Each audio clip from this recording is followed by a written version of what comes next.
you.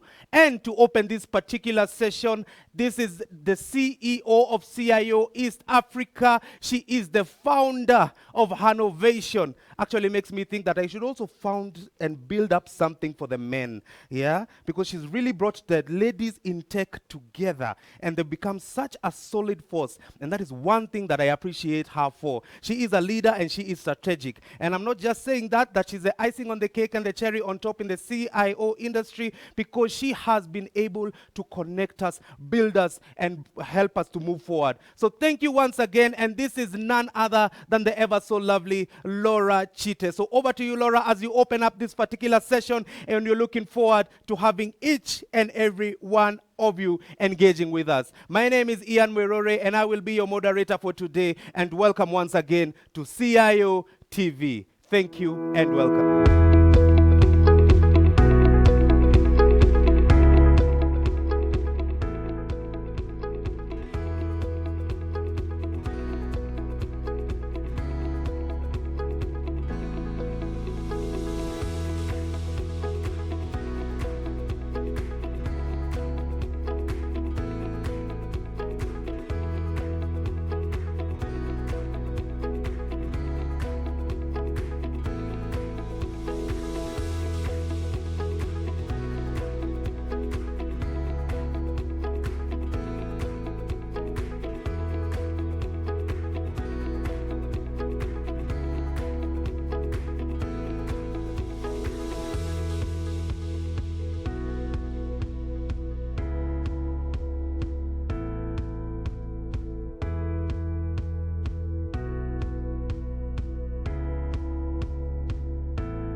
Good morning, ladies and gentlemen. Welcome to day 2 of CIO100 Symposium and Awards.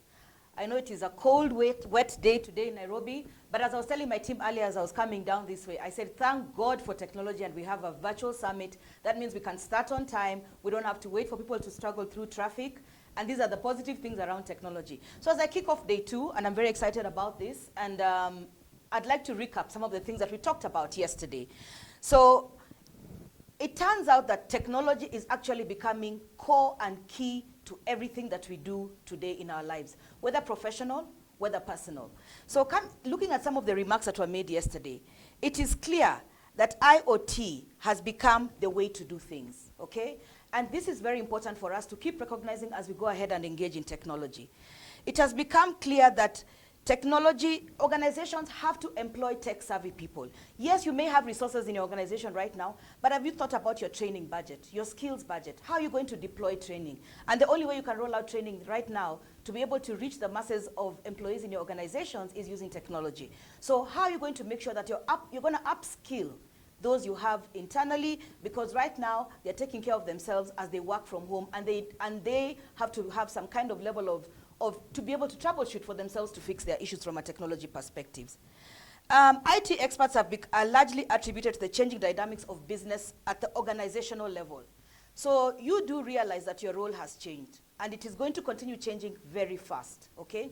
You're impacting the business, and we started talking about this a couple of years back. You're impacting the business, and you're not only impacting the business from a technology perspective now, but you're impacting the business from a business decision perspective, you're impacting the business from an organizational perspective, from a projects deployment perspective, from a finance, HR, marketing perspective, and customer engagement. So please always remember to think wider and bigger. I remember yesterday when Bernard Rono was delivering his presentation, there was a conversation that Peter Kanda was having within the event platform, and Peter Kanda kept on saying, I don't think Bernard should continue being an IT professional. He needs to move into marketing. And it's because of the way he delivered his content. He has applied technology into the business and can be able to have a business conversation and show impact as he is speaking. So really, guys, you are no longer closed up in your space. The world is your oyster, and you can move into any role that you want to move into as your next steps. Technology can no longer remain in the back end of anything that we do.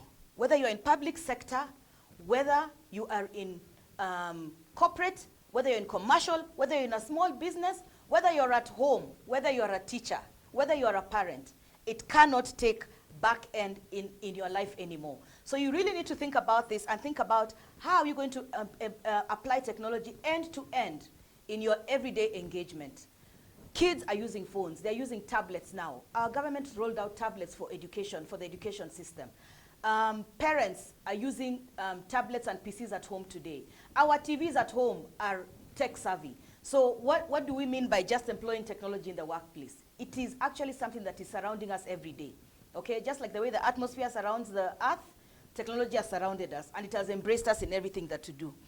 And in today's fast-paced world, technology is actually giving us certainty amidst our uncertainty today, okay? Because of technology, because of the pandemic, businesses, public sector were able to continue rolling out their services, engaging individuals, citizens, customers. That did not stop, and it is because of the power of technology. So let's not forget that it has created a comfort for us, especially in these difficult times. We've been able to remain sane.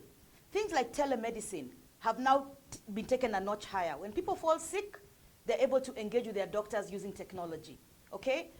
When you're remotely working, you're able to engage with your children at home using technology.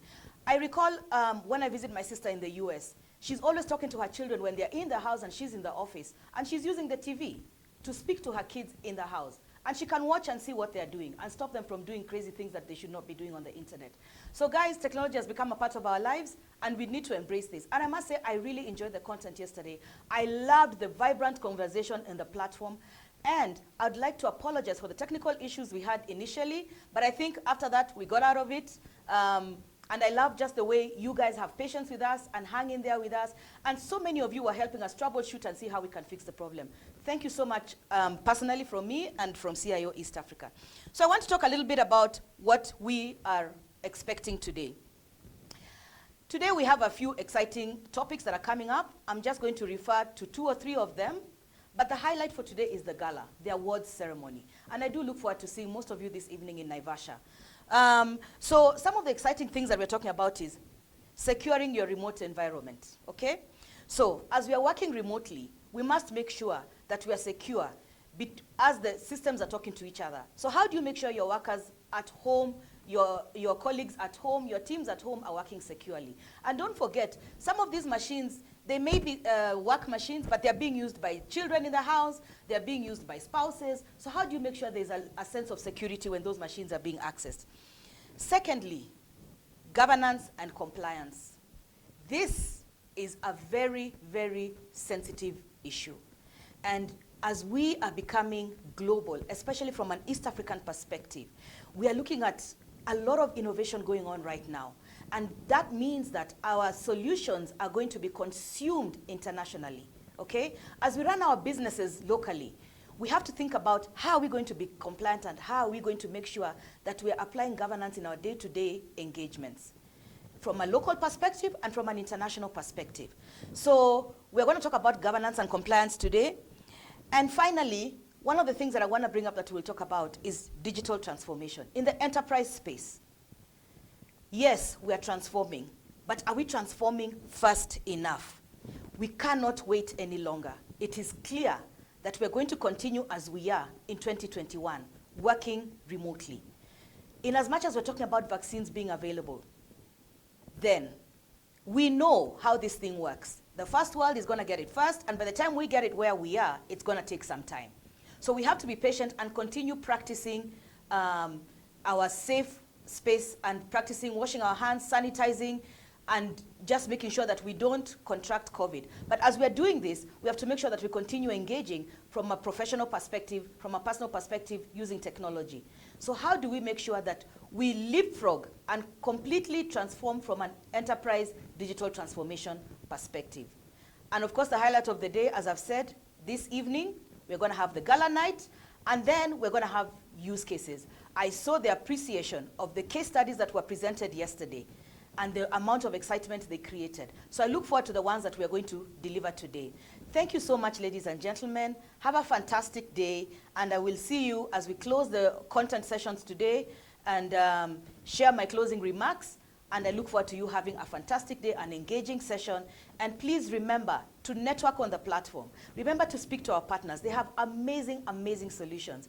Remember to get onto social media. The hashtag is CIO Awards East Africa.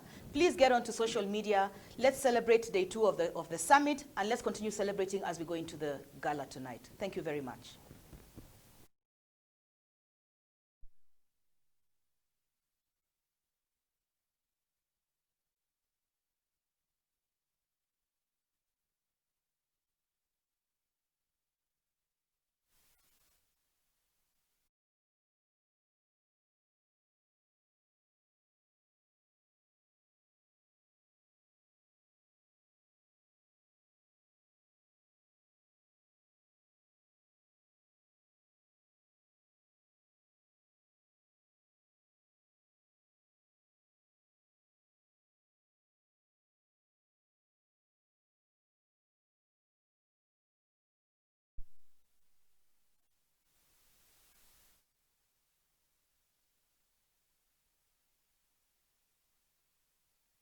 My name is John Walubengo. I'm a lecturer at Multimedia University of Kenya. I want to thank CIO for making it possible for me to share my views on data protection, a law that was enacted late last year, but now quite active with the data commissioner being in office. I think she took the oath of office last week. So I believe this session is quite timely. I will jump straight into the slides where I talk about rethinking our data strategies in light of this new act. We'll go through a couple of definitions just so that we're on the same page in terms of terminologies. Then we'll focus on the data subject rights as well as the data controller rights. We'll see who those are and the implications for the enterprise. In terms of definitions, privacy is the right to be left alone.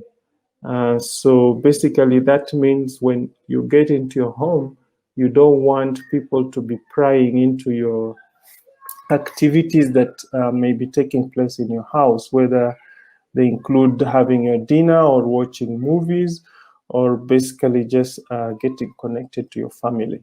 So privacy in the home setting is well understood, but with new technologies, what has happened is that the capabilities of these technologies, whether they are cameras or just simple browsing on the internet, leaves a lot of data footprint that third parties can review and build a profile around who you are, what you do, how you do it.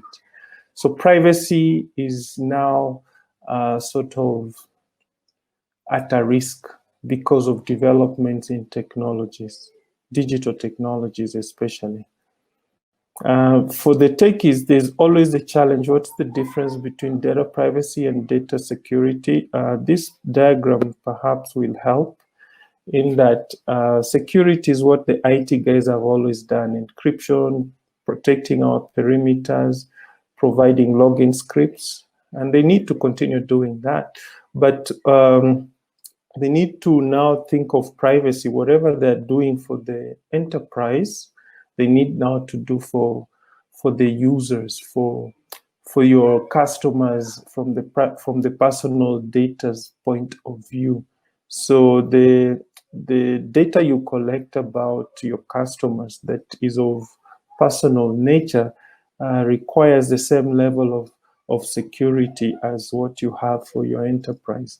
But more importantly, there's something they call data subject access rights, DSAR, where enterprises are now expected to provide facilities to their customers so that they exercise their privacy rights, and we'll see what those rights entail. In terms of definitions, personal information vis-a-vis sensitive personal information.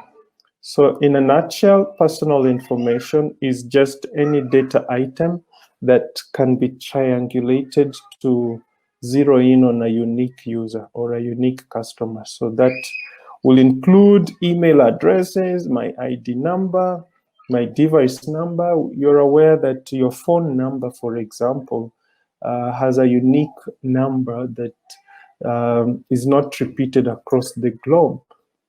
So if somebody can locate that unique ID and map it to your name, then they pretty much have an idea of where you were last weekend, where you went, where you stopped, where you rested, etc. So this is private information that the new act aims to protect from abuse.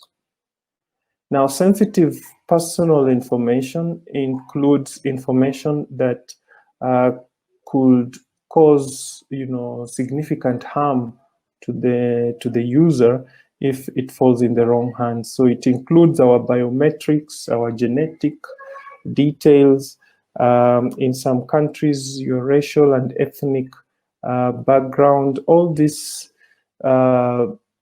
sensitive information, medical data can be used against you, And a quick example is if for example, I'm applying for a job.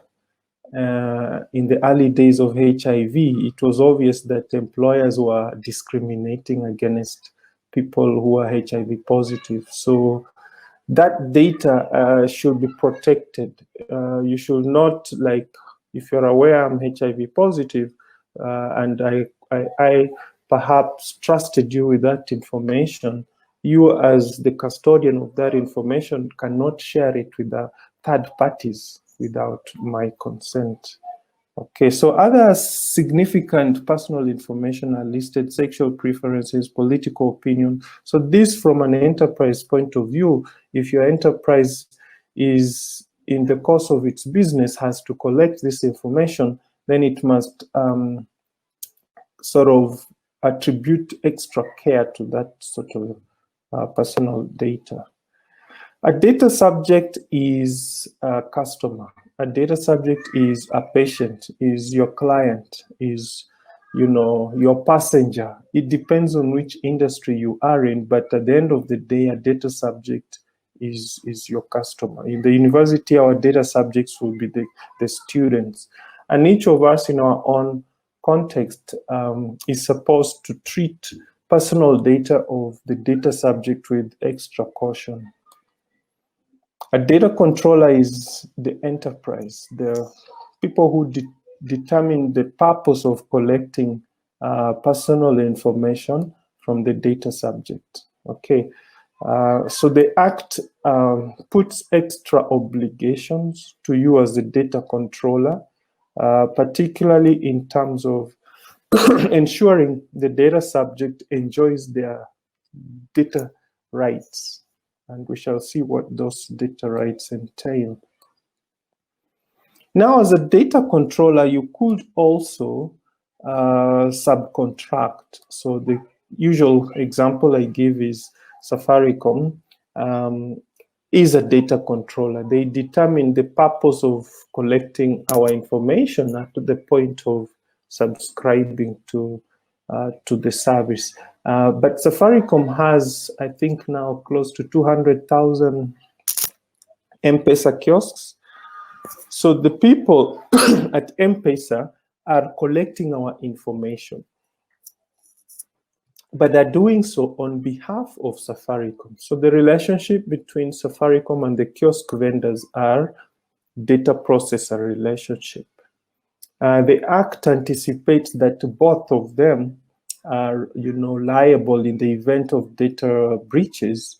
The data commissioner will blame both, but she will be in a position to adduce who has the higher blame, depending on the case-by-case basis. So the Act has various areas, but I'll just pick, I think I want to pick two key ones. You've got a lot of principles, which are global principles of good data protection. But those principles are exercised by data subject rights. And I want to jump to those rights in a nutshell. This particular slide summarizes the rights of your customers. And as an enterprise, when you're trying to fulfill those rights, you're actually observing the principles. So the first right is, as your customer, I have a right to transparency. So you as the enterprise must tell me, as you collect my information, what are you going to do with it? Who are you going to share it with? In case of breaches, I have a right to know that a breach has occurred. So the act, forces you as a data controller to alert me. As a consumer also, I have a right to access. If you collected information about me, I have a right to access that information. And again, back to Safaricom, they collect information about our M-Pesa transactions. You'll notice that over the last 3 or so years, we can access our M-Pesa transactions going back, I believe, 6 months. So I have access. Previously, 10 years ago, I mean, we didn't even know that we could access that information, our historical transactions.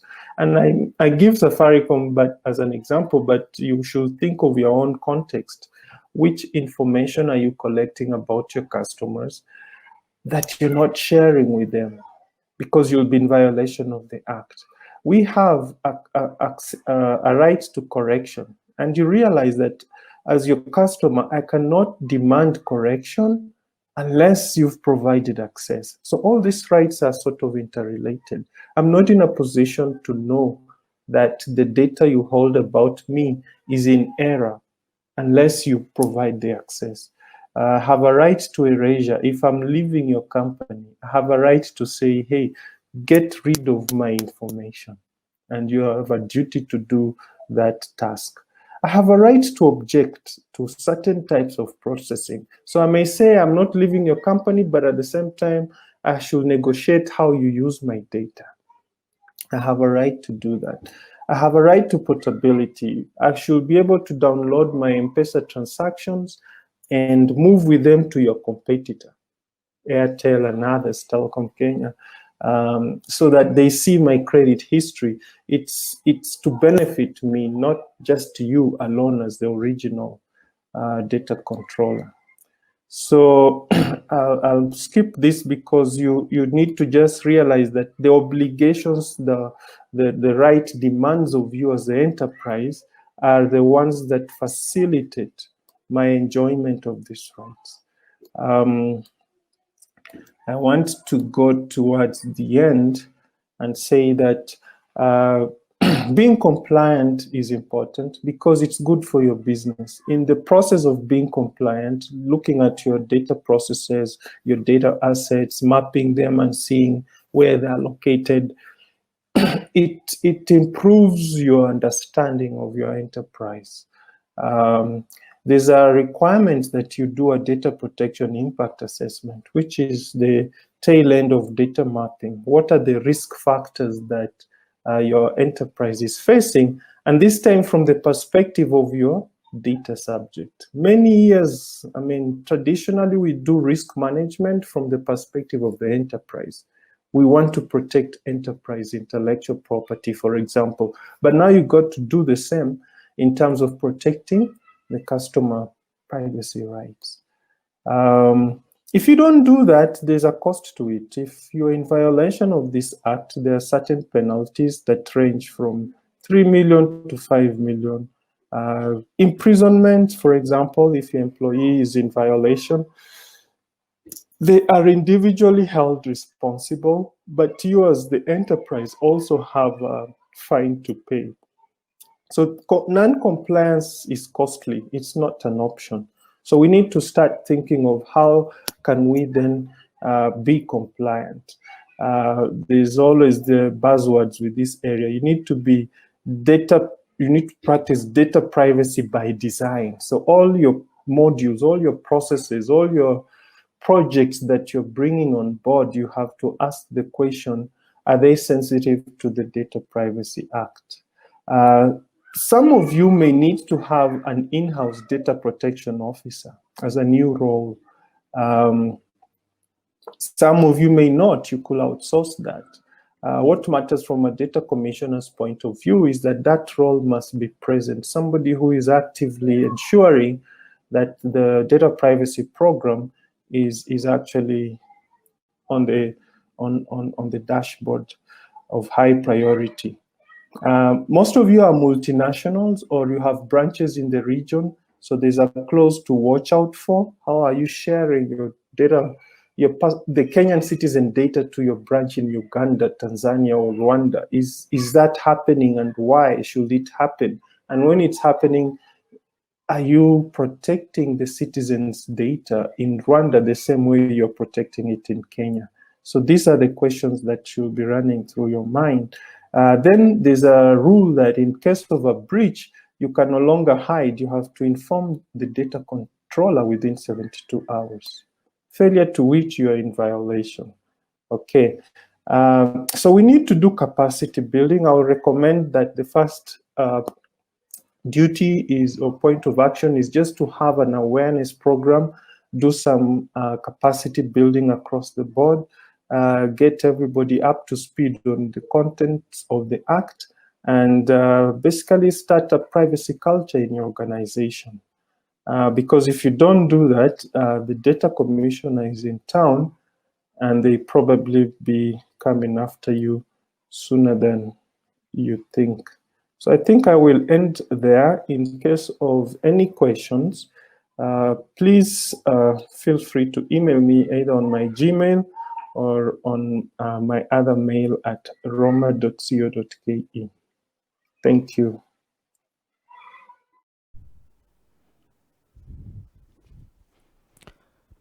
Henry Bett is a dynamic business operations executive, a transformation leader with a natural zest for maximizing organizational output through process innovation that anchors on simplicity and measurability using technology. His vision is to contribute to the development of Africa by empowering organizations to strategically harness the power of technology for effective and accelerated productivity in our highly globalizing and competitive world. He is strategic, he is passionate, and he is a leader who believes in transformation.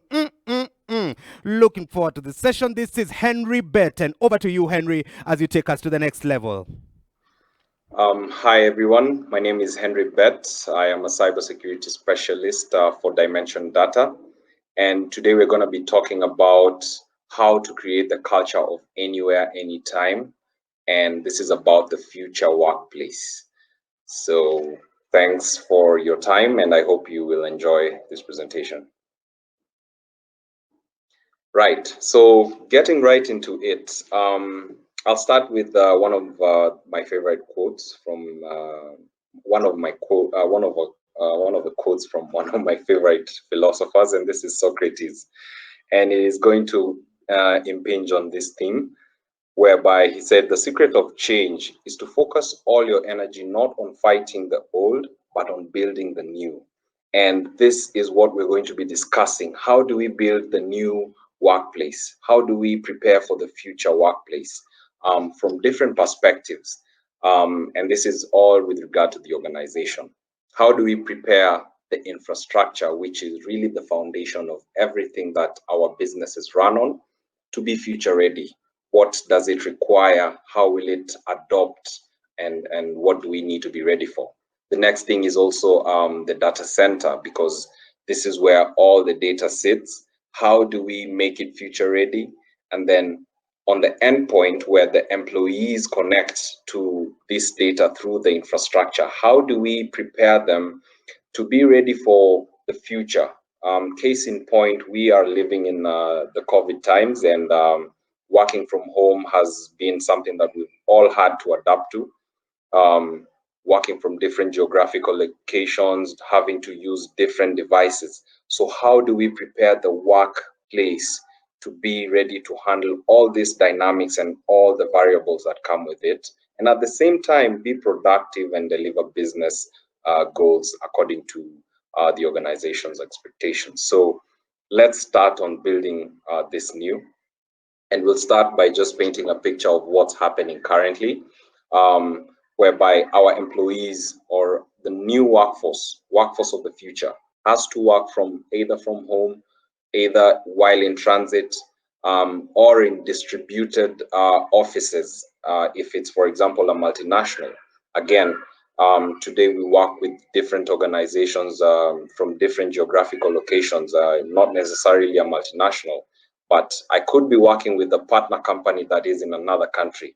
So how do we prepare our infrastructure, our IT environment, our IT operations as well, to be able to handle this new space? Now, if we look at just one organization, they could be using apps across the cloud, across different geographical points of presence. For example, Azure has availability zones in different countries where workloads need to move. They need to have mobility depending on demand. If it's a service we are giving to customers, if it's a mobile app, for example, Netflix is present in different countries, and they are able to shift their resources from maybe the US instance all the way to Europe if they see a spike in demand for services in Europe. So this is the kind of agile infrastructure that we're going to be discussing, and the kind of environment that we're going to contextualize this discussion. Then getting right into it over and above, we have security. Security will follow us no matter where we go. And again, we need to be ready as far as the future workplace, the future infrastructure goes. It needs to be ready to meet regulatory demands, things like GDPR, PCI DSS. There's a lot of online shopping nowadays. Are we securing the payment card data correctly? So let's get into it. First thing, the infrastructure, which is the foundation of everything. How has the infrastructure really evolved from monolithic applications where one application would sit on one server and it's in the data center, all the way right now to an environment where we have multiple clouds being used across the organization, which is spread across different geographical locations. Has the network evolved to be able to sustain this kind of shift? And what kind of features do we need? Now with VMware, we have been able to achieve this, where the network infrastructure is no longer fixed, limiting, does not allow agility. We can define the network regardless of where your assets sit using software. So software-defined networking, overlay that with security so that no matter where an employee or a worker sits geographically, time-wise, we're able to provision the service for them regardless of where the data center is, and then ensure that connection is secure so that they can work from anywhere, anytime securely. And at the same time, the network can scale on demand to meet the current spike in demand for resources. So you get that with a virtual or software-defined network. The next thing, of course, as I had mentioned, is security is very critical. So we need to have visibility end to end from the user all the way to the data center and within the whole organization's network. We need to have intelligence and be able to be proactive from an operational perspective using this insight. The next thing is the data center.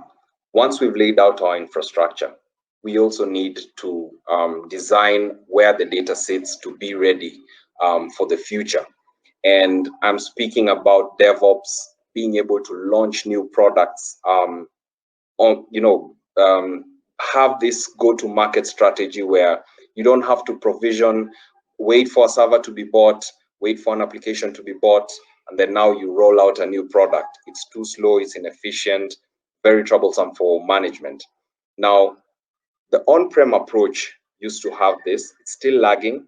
We tried multiple clouds and still DevOps was lagging.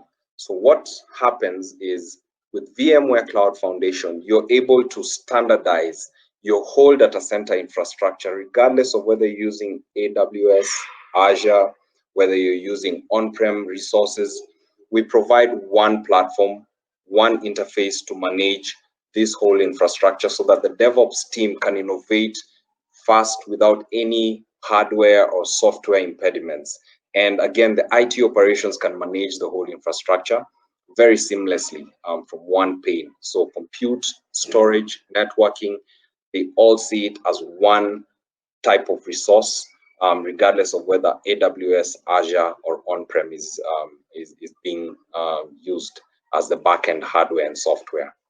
Then the next thing we need to do is prepare a work area that allows the future employee to work from anywhere, from any device, anytime, but still be secure and be able to isolate the business workspace. For example, if they're using a personal device, how do we isolate the personal space and the corporate space? Now, with this, we need to deliver these employee demands. Remember, an empowered employee is a productive employee, is more beneficial to the organization. So how do we facilitate flexible work styles, working anytime, working from anywhere?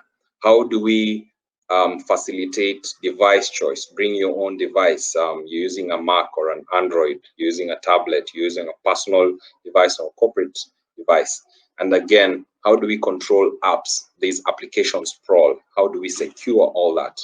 Now, with Workspace ONE from VMware again, you're able to do an orchestration of the new digital workspace where you're able to ensure the endpoint devices used by employees are secure.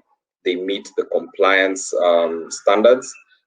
We can enforce zero trust security where we do conditional access.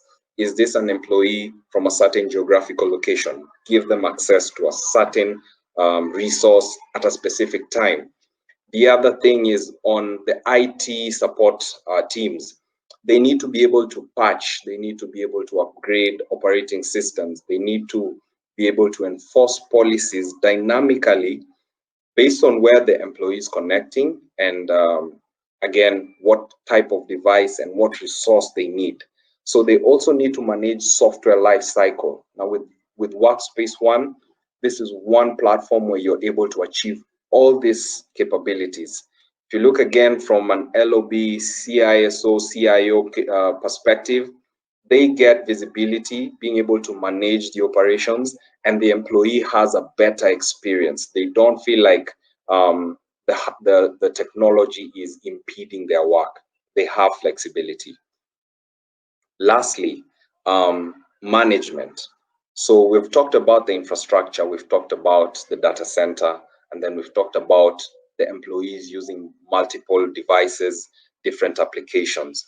There are other employees who cannot have that luxury, and we need to be able to centralize the desktop environment and the applications and manage them from one central location. And this introduces the topic of virtual desktop infrastructure and application management. We need to modernize the modern desktop where we give a client just a thin client or an employee a thin client, and then they need to connect to a virtualized desktop that sits at the data center.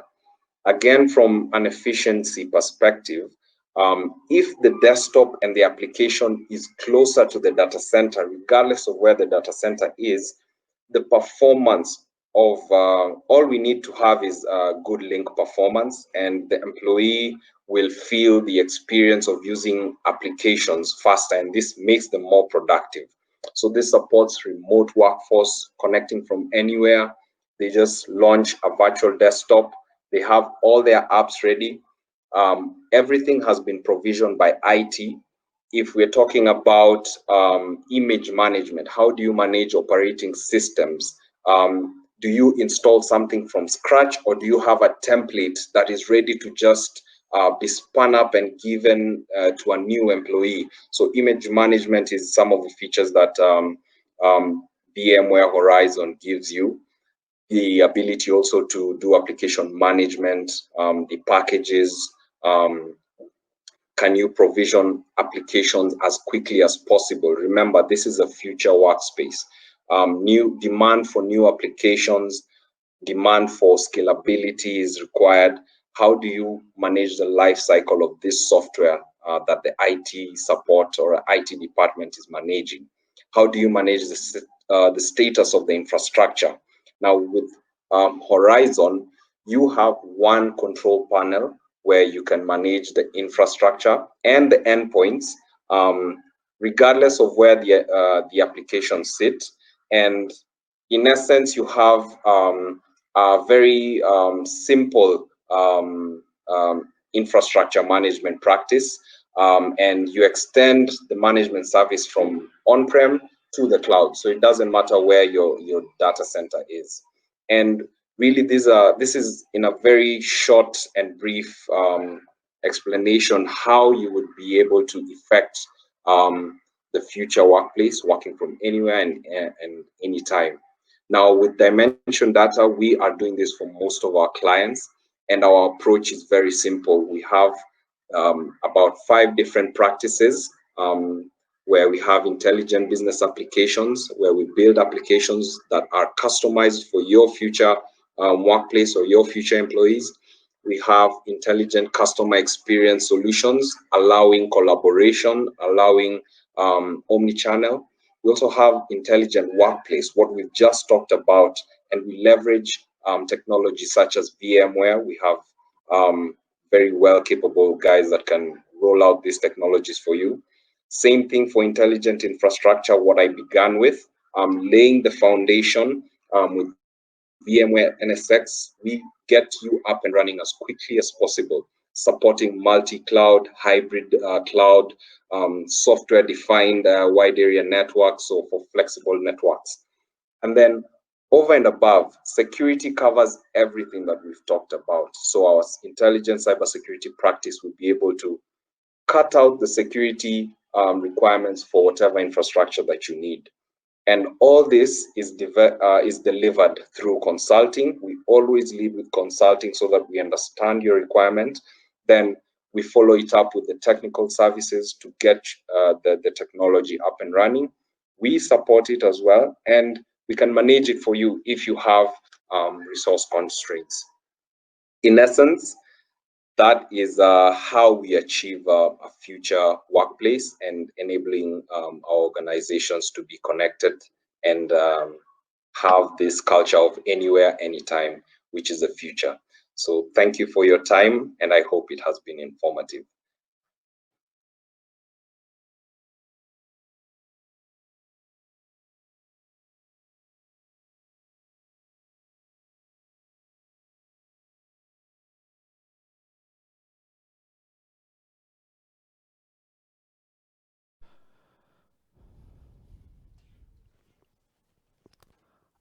Right. Up next is a panel discussion where we're going to be discussing securing today's remote working environment. And on the panel, we have Michael Jenga, a sharp dresser, a man of class, and he is the CIO at KPMG. And also we have Esther Mengi, who is a market leader. She is the CEO of Serensic Africa. And also on the panel, we have Irene Nduva. This is a lady that you definitely need on your corner. She is the head of governance, risk and controls at Standard Chartered Bank, Kenya. And finally on the panel, we have Anthony Muyuro. He is a smart businessman. He is strategic, and he is definitely a gentleman. He is the Associate Director, Cybersecurity, Privacy, and Trusted Technology at Ernst & Young. And to moderate this particular session, this is Francis Mwangi. He is an IT consultant. He's got vast experience as a CIO from Twiga Foods all the way even to Triple OK Law. He is a basketball player. He is passionate about even hiking. At what more so, this is a man who loves technology. Over to you, Francis, as you take over the session and lead us to the next level. All right. Thank you. Thank you so much, Ian. And a warm welcome to you. As Ian said, my name is Francis Mwangi, and I am passionate about technology and cybersecurity.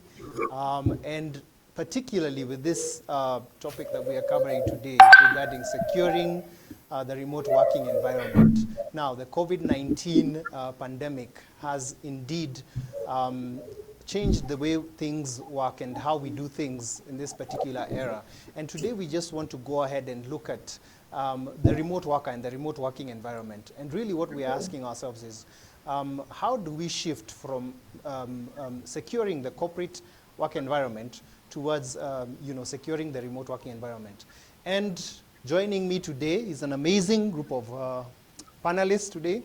And I just want them to go ahead and take a minute to introduce themselves. And as you introduce yourself, I'd like you to, just for 2 minutes, give us your opinion on what you think about the current environment that we are in. How has security changed, and how has security been impacted due to COVID-19, and what are the emerging threats according to you? So we'll go ahead and start with the two ladies on the panel. So please go ahead and introduce yourselves.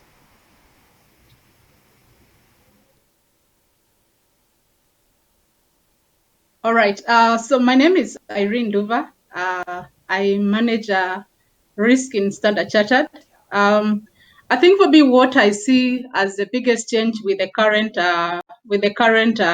scenario of COVID is the fact that I think even the last presenter has just talked about it. We are working from home, and I think that ends a for it hasn't been like this, so organization we will need to rethink, and I do believe they are rethinking in terms of what is the next challenge for us as organizations when it comes to security. So that is what I would say briefly about what has changed in the recent past. Thank you.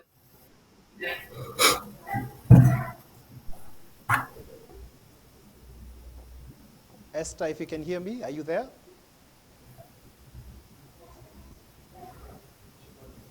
All right, we can move to Michael. Michael, if you can hear me, please just go ahead and introduce yourself and just tell us a bit more about what's your thought on the current impact of COVID-19 on security, and what are the emerging threats?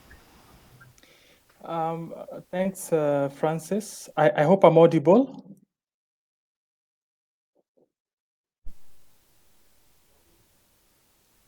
Am I audible? You can hear me? Yes, Michael, I can hear you. Thank you for that confirmation. Yeah, certainly, and I'll probably be talking a little bit more about it in this conversation. But how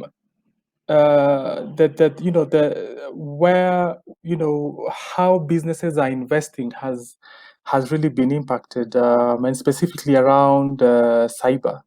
So you are seeing a lot of shifts moving from your would be nice to have cyber exercises, and having a lot of that investment move into moving into securing strengthening the core, but also beginning to cover the new threat surface. Obviously, the perimeter has shifted a lot. With everyone working away from the office, so certainly a need to shift, and of course, also a need for products to evolve, and for service providers to think beyond, to think beyond the traditional enterprise, because our people are everywhere now. So that's just my 2 cents for now, but I'm sure we'll be getting into a lot more detail as we move along. All right, thanks, Michael. We now move to Vipul. Vipul, if you can hear me. Yes, Francis, is my voice audible? Yes, I can hear you. Go ahead. Okay, so first of all, good morning to all the panelists, and thank you. So what is my thought about the security, especially in patient from home? It's when we work in a corporate office, or when you work in a corporate premises, it is more safer in terms of you have a firewall, you have a lot of filter option whenever your data is reaching to your network. But working from home, the home security, especially the home Wi-Fi, because there is a biggest connectivity between your laptop and to the other world, other part of the world. It is the internet. So it is very important for all the corporate world and all corporate areas that they should provide also the proper security devices along with the laptop. Because what we are using currently is maybe our internal service provider, who are maybe the Airtel or Zuku, or I'm talking from Kenya point of view, but how secure they are for your connectivity. So actually, that is my view, that each and every corporate offices should also take care of, apart from laptop device, to make sure that they provide enough firewall to secure the data. All right. Thank you so much, Vipul. And last but not least is a good friend of mine, Anthony Moyoro. Anthony, how are you doing? I'm very well, Francis, and how are you? I'm well, I'm Thank well. you very much. Excellent. Thank you very much also for this opportunity. Just to my name is Anthony Muyoro, associate for security, privacy and technology, and I look after the cybersecurity practice across East Africa. And I agree with my fellow panelists that, of course, this year it has been a very interesting shift in terms of how many organizations, and I do believe many practitioners, especially in the security space, are actually rolling out their strategies, because the shift is that now you have this remote workforce, and this is a different scenario from when they are, working from your premise. And of course, you have some of these tools and enabling technologies that can actually, drive some of this, protective functions. But now with this shift from working from home, the twist here is now you need to now look at other layers of security, because we always talk of the defense in depth, and where endpoint is now concerned is actually where we're laying the most emphasis. But an interesting one as well is the human factor. And this is something that I've seen over time, and we're going to mention more about this, because this is where, and it has always been the case, where the weakest link has always been. So again, very many learning points for organizations in terms of what they need to do from an awareness perspective, but even from a device and security point of view, in terms of how you manage the endpoints. I think that's also a very, very big point just to lay emphasis on as well. All right, thank you, Anthony. And I think I'm going to stick with you, Anthony, even as we move on with the discussion.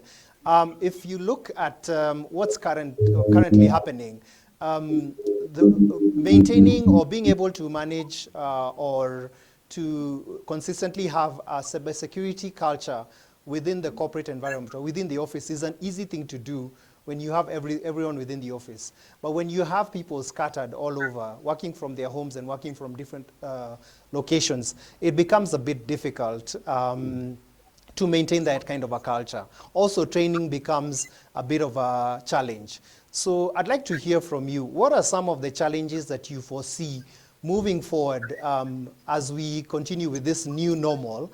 What are some of the challenges you foresee in securing not just the remote worker, but the remote working environment in the coming days? Excellent. I think that's a very good question, Francis. And number one, I would actually like to point out that, of course, the human link is always the weakest one.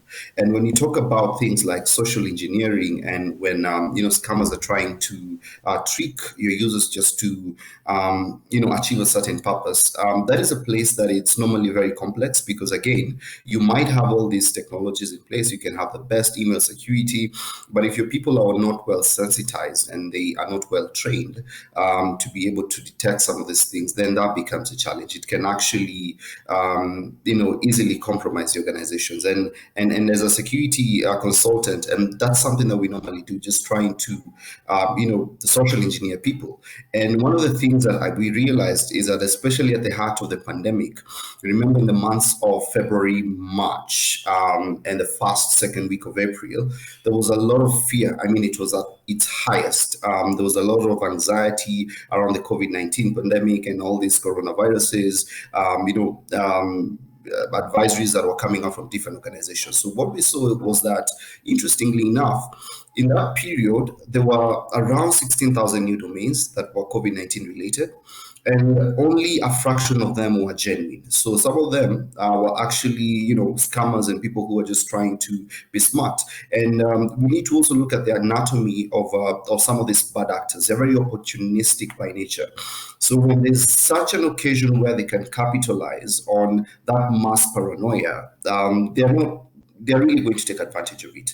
So what we saw was that, and you see, when people are emotional, they're not rational. I remember there was one that was even sent to me, and this was allegedly WHO entity, quote unquote. And interestingly enough, for me, who knows better, I was actually convinced that was WHO, and they were saying that there are new COVID-19 related symptoms that have emerged. Now, as a human being, I was naturally curious to know that. What am I saying here?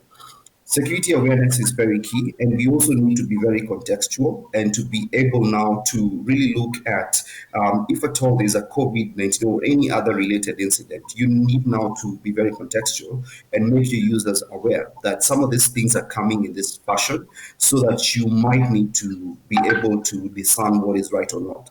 The other thing is, you need to also make sure that your users are also empowered in a way that they can detect if at all this is a malicious content. A simple basic thing like VirusTotal. I always encourage guys to empower your employees, let them know how to use VirusTotal, so that they can actually, if a file has been sent to them, before they even click, they can upload it there and kind of know if it's malicious and if it's not, because that has always been the biggest challenge, and right now it still is the biggest challenge. And that is something that we are seeing, that the more effective you are and more strategic and more creative you are in issuing out some of this awareness training, you're going to have a better outcome. All right.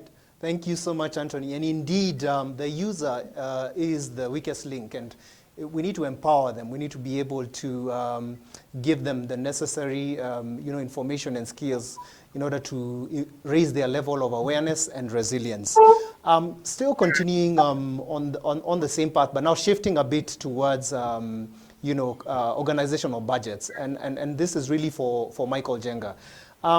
In the past, we have seen that organizations have been very reluctant to invest or to put in money towards an IT security budget.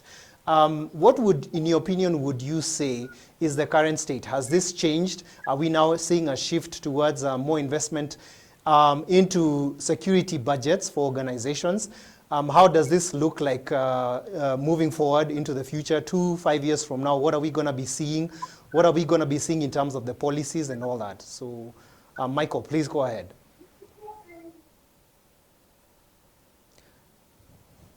Michael, I think you're still on mute.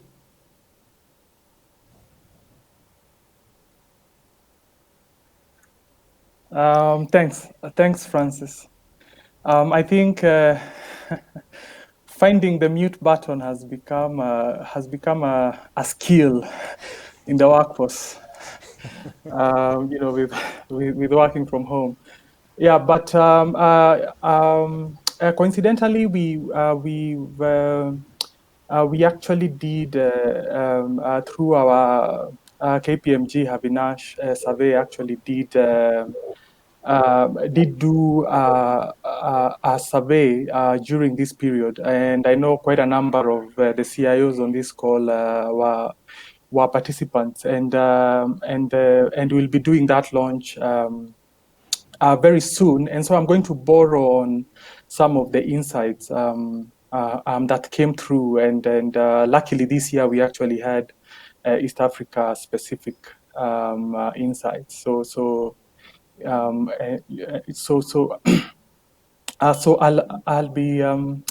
I'll be talking through some of the insights, especially around budgeting and how priorities have shifted. So one confounding insight from that survey is that more than 70% of security executives believe that their budgets for 2021 will shrink, according to the survey, but they intend to but they intend to ask for more money. So yes, they do expect that to happen, but obviously they do intend to negotiate for more. What's happened over the last 3 years, again, just based on some insights, some market insights, is that there has been an increase in investments around cyber. But what happened on the onset of COVID is that reprioritization now became an issue. If we look at some of the cases, in terms of a decision scopes being made around, we saw companies that decided to invest in, say, a multi-factor authentication. Instead of automating security automation. Then we also saw organizations moving from your cyber activities, cyber strengthening activities like war games and red team exercises to rolling out VPNs, and to covering vulnerabilities in remote work applications. So over the next 12 months, we do expect budget increases, but it's very sectoral. It depends. It depends on the industry, and I can give the audience just a glimpse on how, again, we expect that to move, say, over the next 12 to about 24 months. So if we look at it from an industry perspective, in fact, it's only healthcare where we're expecting a huge increase in spend. Banking and financial services, a small increase in spend. Technology, media and telecommunications, small increase. Public and social sectors, small increase. Insurance, small increase. Professional services, we're expecting not much of a change.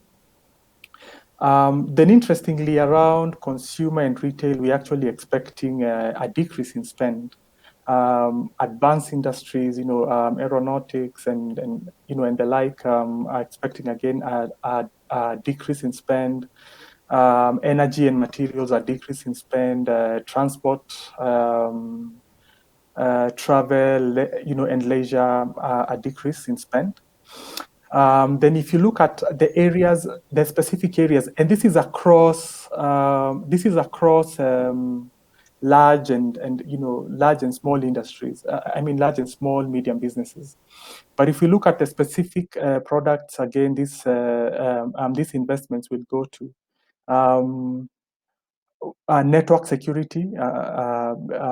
Is where a lot of these investments are gonna go to.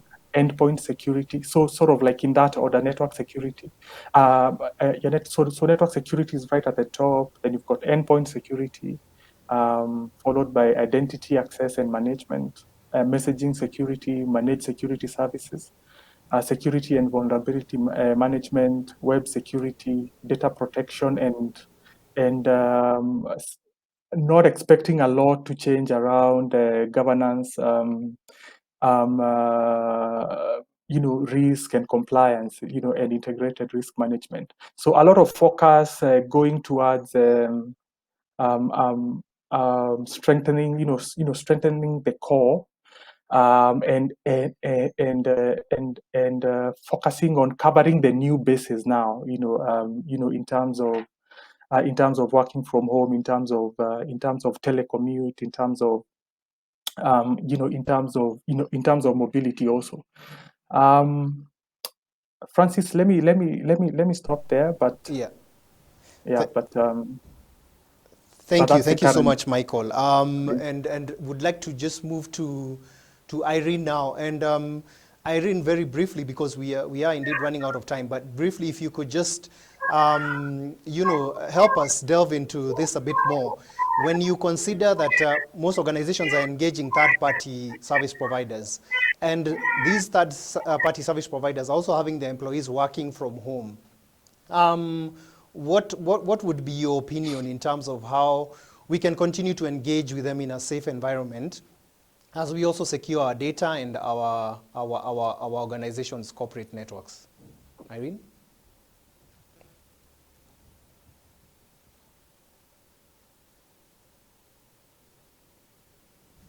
All right, no problem. I think we'll move on to Vipul. And I think, Vipul, as we continue with this discussion, we have seen organizations restructuring during this COVID-19 pandemic. And as a result of this restructuring, we've seen a lot of them letting go of their staff or giving them salary cuts. And due to this, someone may end up becoming, disgruntled and end up let's say, doing something that's may end up affecting the organization negatively. What, in your opinion, can organizations do to prepare for that or to mitigate such kind of attacks? Okay, Francis, is very important questions in the current situation, and then each and every employee, even I'm also employee of the Reddington. So each and every employee today have a fear about losing the job, and this is unexpected situation. No one has a prediction what to do next, and job availability also in the market is no more there compared to what used to have 1 year before. So you can take a risk and come out. So what strategy Reddington today using is the biggest challenge. What is it is a revenue. Your profit is still not compromised, but your revenue is compromised bigger time because your sell out. I will talk in the very easy language to understand. So when your sell out is low, obviously your profit margin will go low. But the strategy what we are using, and we are empowering the people as well because they are enough mature. I have a team of the maybe youngest team I have in the IT industries, and I believe that they have a much better understanding compared to experienced people in current situation what I have seen through in last 1 year 9 months. So I have empowered them. I have given a understanding that what are the situation, and it's very important for a leader or a business managers to make sure that the team is aligned with the daily situation. So we are updating the team, we are upgrading the team. We are never talk or never think about to remove the people or hire and fire strategy because that will not work for a long term for any. And the image what we know that will Sorry, Vipul, I think we may have lost you. We seem to have lost you, Vipul. also affect your business. All right, Vipul, I think you seem to be breaking up, but we've got a couple of minutes left, so maybe we can move to Irene. Can you hear me now? All right, we seem to have lost Irene. So I'll just go ahead and invite the panel to just make your final points, your closing remarks regarding just where we are and where we are headed, and what your thoughts are just in terms of the remote workforce and cybersecurity moving forward. So we can start with you, Michael. Thanks again, Francis. In terms of my final remarks, I think that the adage "identity is the new perimeter" has never been more relevant than it is now. So, with the advent of BYOD, cloud, SaaS, and IoT, all these things are making it obviously very difficult to control information assets. So, if you're thinking computers, application, network traffic, in an enterprise. Suddenly, and we suddenly now have this surge, in terms of adopting, trying to move our solutions to the cloud so that they're accessible. The new contactless reality obviously demands that we are digitizing all touch points, how clients, how our customers access our products and services. So my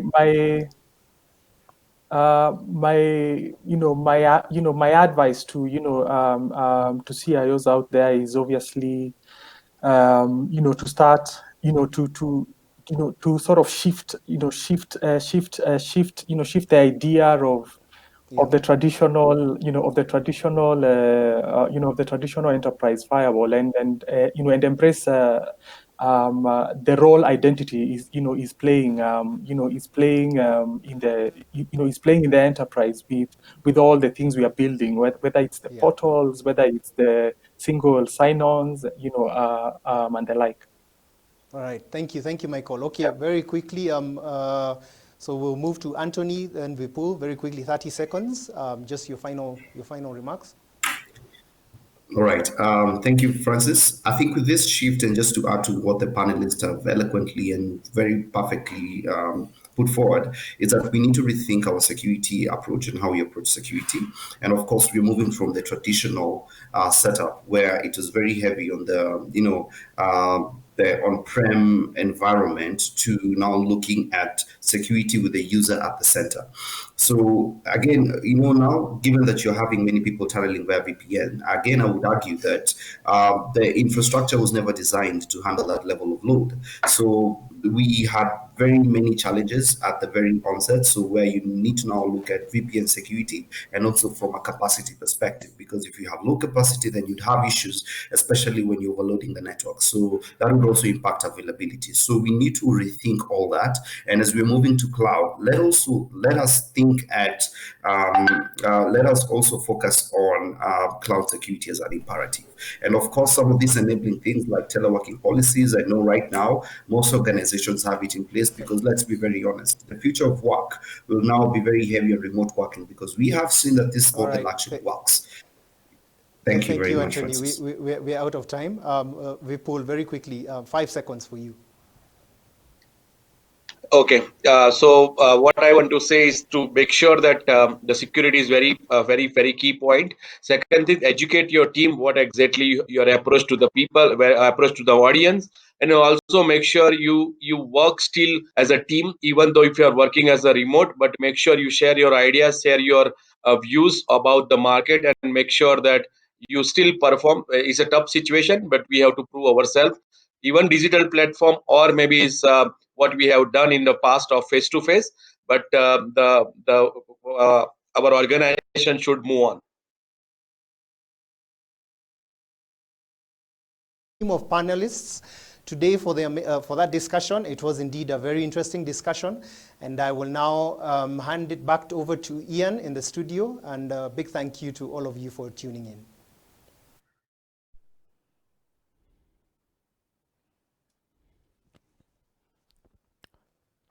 So up next is Tarek Abbas.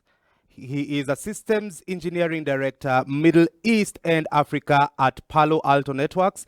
Before this, for 11 years, he worked at Juniper Networks as a regional pre-sales director and then regional director. In 2000, he was the systems engineer for Cisco Systems, and in 1998, he was the commissions engineer for Systems Information Systems Limited. He graduated with a Bachelor in Engineering and Computer Science and Communication from the American University of Beirut. This is an engineer par excellence, and he is passionate about technology, and Palo Alto is also one of our proud sponsors, and we are glad to have him. Over to you, Tarek Abbas, as you take us through this particular session. Welcome. Hello, everyone. Thanks for joining us today. My name is Tarek Abbas, and I'm the SE Director for Palo Alto Networks in Middle East and Africa. I joined the company 5 years ago when the operation was much smaller, and over the last 5 years, we have seen tremendous growth in the region, and we have established our operations across multiple cities in Africa, including Egypt, Tunisia, Morocco, Nigeria, Kenya, and South Africa. And I look forward to working closely with different leaders in the continent to increase their security readiness in this challenging age of cyber attacks. Over the next 15 minutes, I will walk you through a very important topic, which is the role of technology in crucial times or in uncertain times. We have an old saying in this part of the world: hide your good money for your bad days. It made sense historically. While it still makes sense today, I think we should be looking at making use of our good technology to protect us in the rather challenging times we face. So please stay tuned for the next 15 minutes, and I hope you will find this presentation useful. So, over this presentation, in the next few slides, I will look at two main themes. First, I will look on the first 3 slides to focus on the potential uncertainties we might face and what advantages technology can offer, along with the important considerations for that. The second set of slides, the next 3 slides, will focus on what more specific lessons we have learned from the current COVID pandemic and how we can be better prepared for the next challenge by capitalizing on the learning from what we're seeing today. So to start with, we will start with the challenges and technologies, and we'll take it from there. The World Economic Forum laid out the top 10 risks, both in the orders of likelihood and impact that our societies face. And when it comes specifically to cybersecurity, please note that a lot of the CISOs, the field CISOs from Palo Alto, are part of the World Economic Forum cybersecurity force.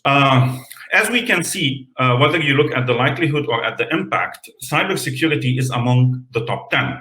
And we today have the technology to deal with such uncertainties and to minimize the risk associated with them. What's even more important is that the same technology that I said we can use to deal with the cybersecurity threats and the cyber risks we face is in a way the same tool that will help us maintain as much as of a working order as we can during the challenging times. Of course, you can see on the slide a quadrant or a graph that labels to you where each topic sits when you look at the likelihood and you look both at the impact that it can have on our societies. I will be sharing the slides lately, but we will have a more detailed, and you can have a more detailed look into this.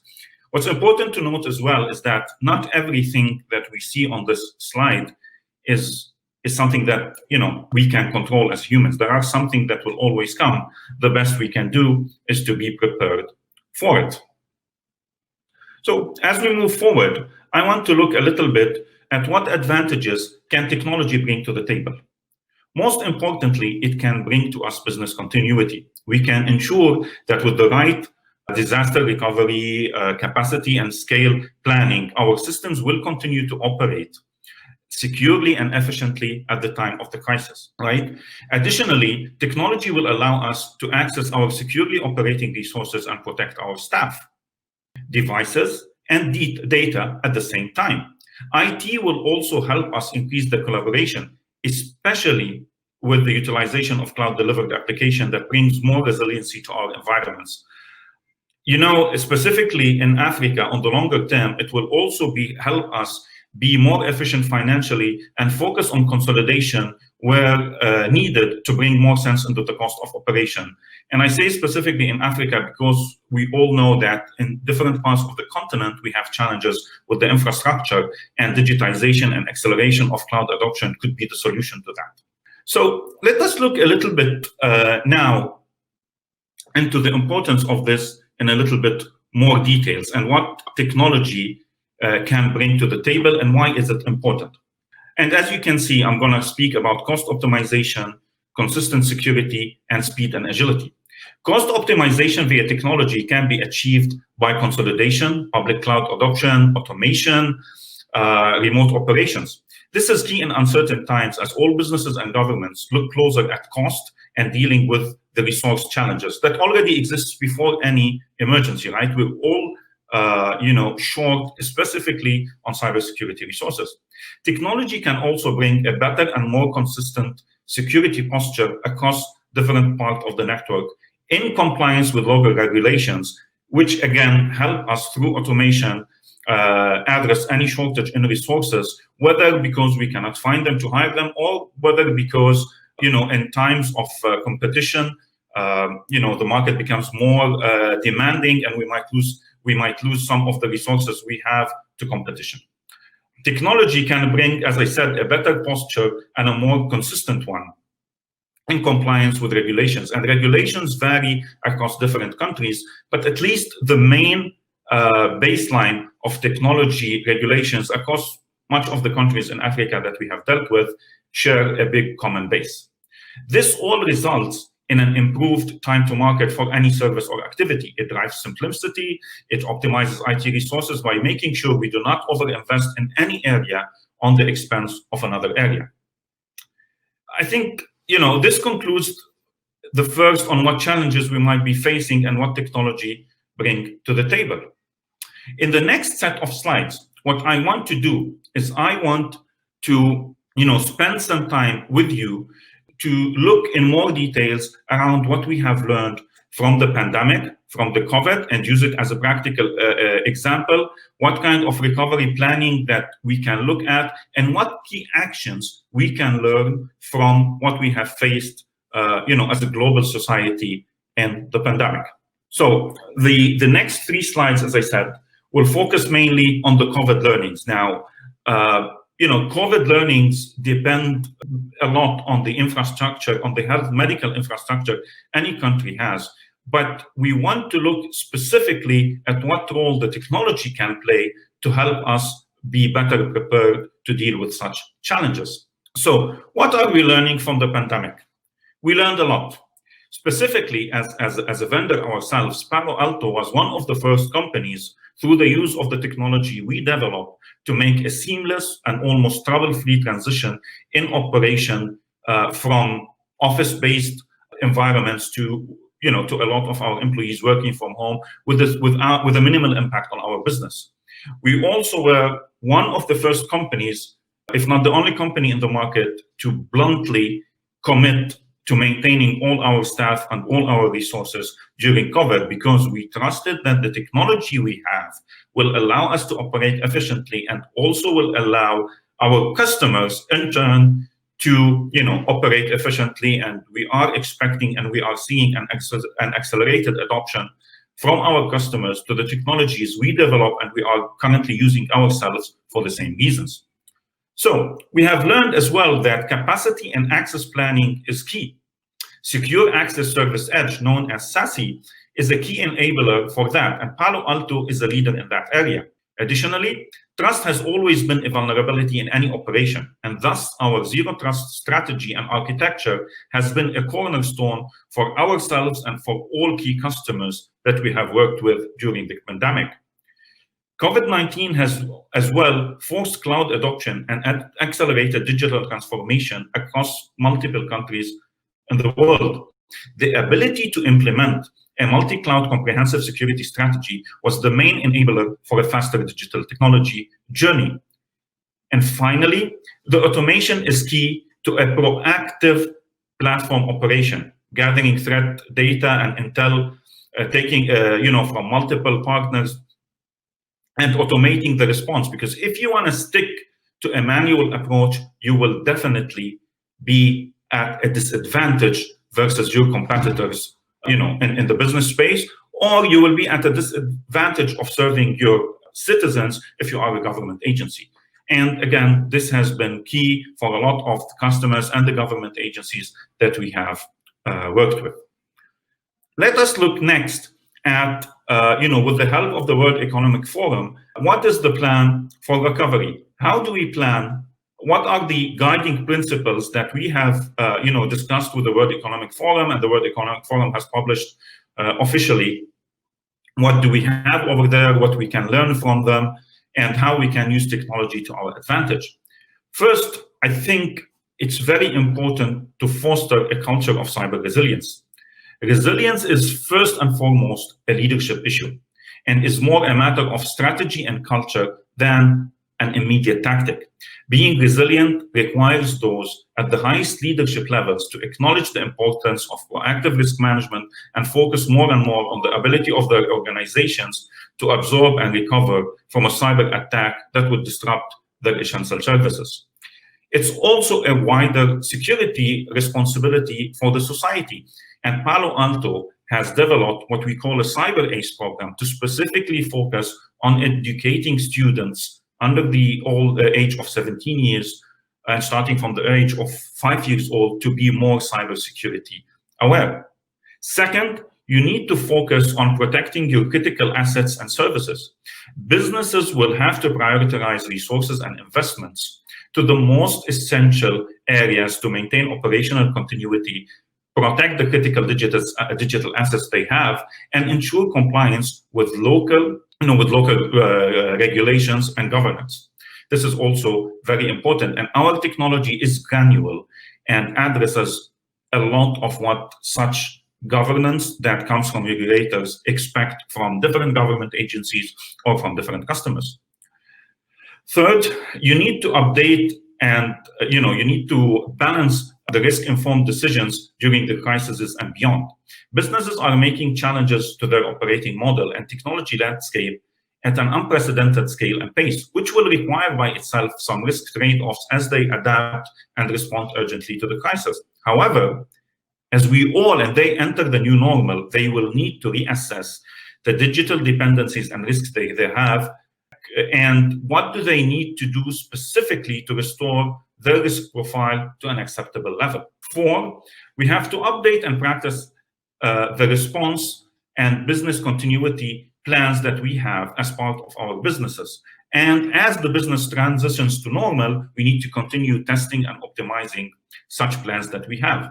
The COVID crisis has reminded us all as business leaders of the importance to adapt and test regularly our emergency and resilience plans against different disaster scenarios, including pandemics. Pandemics is not one of them.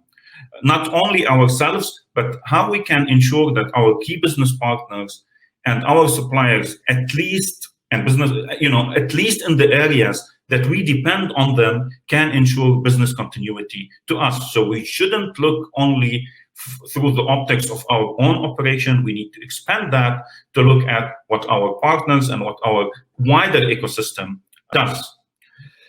So we need also to use whatever tests we have to challenge the assumptions, such as recovery times, develop the means to be able to measure resilience, the response, the recovery, and all the capabilities we have developed or we have implemented to anticipate, withstand, and recover from any natural disaster. And these are typically the things that you need to look at when assessing the cybersecurity and the greater infrastructure that you have. Finally, and as I mentioned, we have to look at strengthening the ecosystem-wide collaboration, partnerships and collaborations on cyber resilience between not only you and your suppliers, but between also public governments and private sector peers across the ecosystem are essential in facilitating the transparent sharing of information and dealing with the challenges that everyone has. These are mainly the recommendations from the World Economic Forum. They are working guidelines. They're not tailored to each country's individual need, but I think everyone can use and tailor these principles to what matches best his own government agency or his own business. As I move towards the last slide of this short presentation, I want to look with you at the key actions that we can take now as a learning from COVID to secure not ourselves as we transition to a more hopefully normal life, but to be better prepared, as I said, for the next pandemic or unforeseen uncertainty that hits us. First, we have to rebalance our priorities from technologies that are planned for normal business challenges to implementing technologies that can scale, respond, and automate in worst-case scenarios that are now more likely to happen than ever before. And, if you look at a lot of specifically medical experts, they have been warning, the global society of pandemics for a while now, and they anticipate more and more pandemics in the future. And the best we can do is to be prepared for it. The second thing, we need to reassess the business continuity plans. We need to grow our cybersecurity culture. We need to increase employee awareness and review the cybersecurity risks that we have and their impact on the business to justify the investments we need to make to the wider decision makers. I think focusing on business continuity will by itself justify the need to invest more and more in our underlying cybersecurity infrastructure. Third, a risk-driven cybersecurity approach is realized by adopting a zero-trust security architecture. Zero trust first surfaced in the market multiple years back through a Forrester research written by a gentleman named John Kindervag. John Kindervag currently works for us with Palo Alto. And he brought with him that expertise, that vision, and started working with our product management groups to develop and realize that vision in whatever products we develop and into all our innovations. So this is something that you can be counting on us on, because we are working with the key individual who developed such a blueprint. The next key action is about communication. And, I cannot, raise the importance of this specific point as much as I should. We need to keep a regular communication cadence with everyone, specifically in the times of challenges. We need to communicate what steps we have taken. We need to communicate the risks that we face. We need to maintain, the motivation and the readiness of everyone we work with. And it's not only about employees and executives. We have to expand that to the wider ecosystem that we have. Finally, I have to say, you cannot rely on point solutions and tactical firefighting. A platform capability with automation, agility, and scalability that allows you to automate action on meaningful threat intelligence data from your security partners of choice is really what makes the difference between success and failure in the times of uncertainty and responding to the business challenges that you have. This is, in brief, what I wanted to share with you during this interesting event. I hope that you enjoy the different sessions that you have. I am always available, and Palo Alto representatives in Africa are always available to help you and to work with you on addressing any challenges that you have, and work with you hand in hand to plan for dealing with future challenges. Thanks a lot for your time today, and have an excellent event. Thank you so much. In today's rapidly changing business world, the cloud is your future. It's where you want to be. But the transition can be complicated, and you need someone to guide you. You need an ally in the cloud. And you'll find one when you work with a VMware cloud provider. With over 4,000 providers to choose from, it's easy to find the right ally to help you meet your business needs. You'll have no trouble connecting with one that provides the standards and compliance certifications required in your industry. Trusted partners located in more than 100 countries ensure data sovereignty, helping you meet security and privacy regulations. And validated cloud services based on VMware technology mean greater choice and more flexibility for your organization to scale as needed, while delivering the IT agility, efficiency, and cost savings of a hybrid cloud environment. No matter how complex the challenge or diverse your needs, VMware cloud providers will make the cloud work for you.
100 Symposium and Awards. And this is the grand finale. It is the last day, and we are totally excited about having you here with us. Thank you so much, Tarek, for taking us through that particular session. We totally enjoyed that. And also to the panel speakers in the previous panel, we appreciate you. Thank you so much. And we want to celebrate the 12 years that we have been here, and we appreciate each and every one of you for your support, for your engagement, and for taking us through this particular session.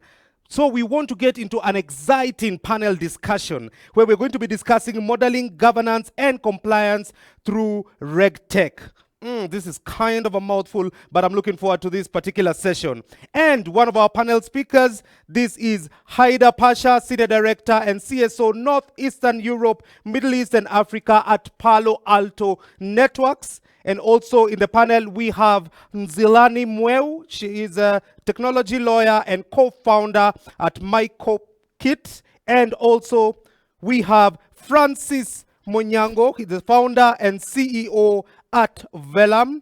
And also in the panel, we have Janet Otero, the partner TMT at Triple OK Law. And to moderate this particular session, he is the manager, public policy, Safaricom, one of the most eloquent ladies you'll ever get to hear. She is seasoned, she is fired up, and she is ready to moderate this particular session. She is none other than the ever so lovely Rosemary Kimwatu. Welcome, Rosemary, and over to you.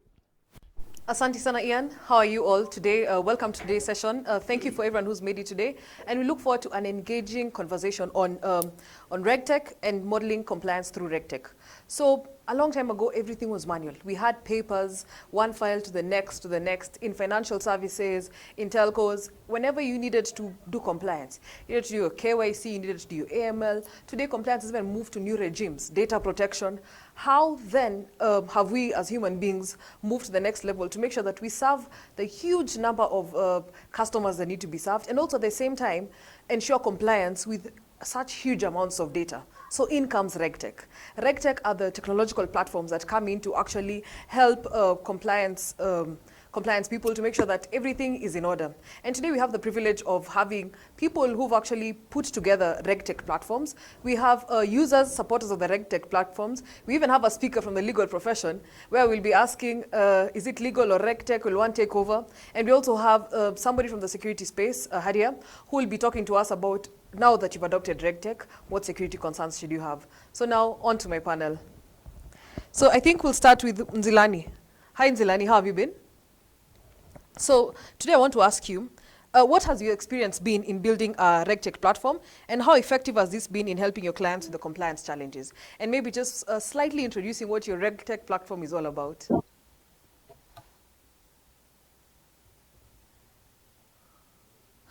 Nzilani, you're on mute. I think try unmute. Sorry. A common problem with these technologies. You're on mute. Yes. Okay. Can you hear me now? Yes, I can hear you very well. Thank you. All right. So my ComplyKit is currently geared towards data protection compliance. And we came about my ComplyKit from our experience participating in the formulation of data protection policies and data protection law in Kenya, as well as advising a lot of the multinationals in Kenya around data protection, because elsewhere where they're operating, they already had laws in place. And so from that experience, which is from my practice as a lawyer, then we ended up with creating a platform where specifically small and medium-sized businesses would be able to get policies and advice and information on data protection compliance. Now, when you look at the market in Kenya, most of the businesses are online. So there's a lot of Instagram shops, Instagram businesses. There's a lot of businesses promoting themselves on Twitter, and how they operate is they will collect your information. You give them your name, your location, the item you want.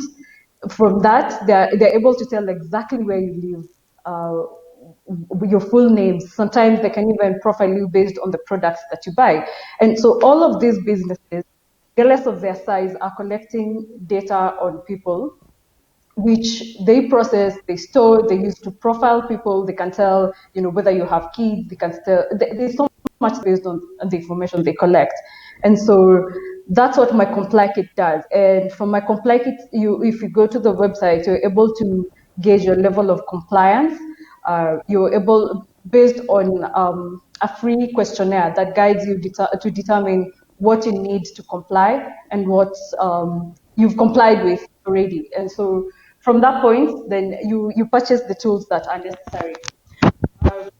Now, from when we were building the platform, we were also informed by our experience as practicing lawyers. And so we created 3 levels of engagement. So the first level is completely automated. You get onto the platform, you determine the policies and compliance that you need, you pay for them, you purchase, and they're automatically sent to you with a bit of modification to suit you.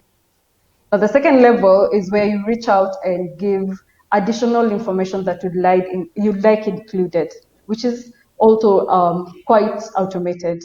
Now, the third level, which was in recognition of the Kenyan market and our experience that a lot of people still want to have that human contact. They want to see the face behind the technology. We created a level where a customer can then reach out to us and either set up a meeting or a call. Basically, we get to speak to them one-on-one. Yeah. And our experience has been that a lot of people actually pick the one-on-one option as opposed to the fully automated options. Even when they will eventually go with the fully automated options, they would prefer to at least have a conversation, get in contact with the person behind the technology. And I think it's about building trust, that because regulation is also about competence and delivering information that is legally sound. So I think based on that, there's still the need for people and customers to put a face to the technology, create that trust before they actually utilize the technology that you've put out. So yes, that has been our experience so far.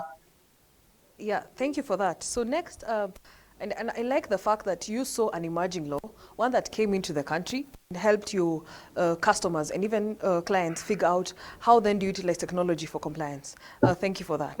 So next, I'll speak to Munyango. Hi, Francis. Good morning. Thank you. Kindly take us through how your RegTech platform has helped your clients in their day-to-day compliance, and realizing that from where you play, it's a season of ever-emerging news. Today, you need to comply to this. Tomorrow, you need to comply to that. How have you managed to utilize your platform to assist your clients in their day-to-day regulatory requirements? Thank you very much, Rosemary. My name is Francis Munyango. I'm a policy executive at Oxygen Marketing and Communications Limited, and we have a product called Velum. So Velum is a policy and regulatory tool that helps businesses navigate the regulatory ecosystem. We have a legislative tracker. We help clients with stakeholder engagement, among many others. So on your question on timely updates on how we help clients with timely updates on policy issues in their respective sectors, we usually, one of the biggest sales for Velum is usually intelligence. We give our clients timely intelligence on what is going on in their respective sectors and what the regulator is thinking. So if you subscribe for Velum, we'll take note of the sector that you're in. Let's say you're in the manufacturing sector. We will take note, okay, in the manufacturing sector, we will help you. We will be giving you weekly updates via the Velum Weekly and sometimes Velum Insights on what is going on in the sector. If there's an event, we'll help you know what your regulator is thinking.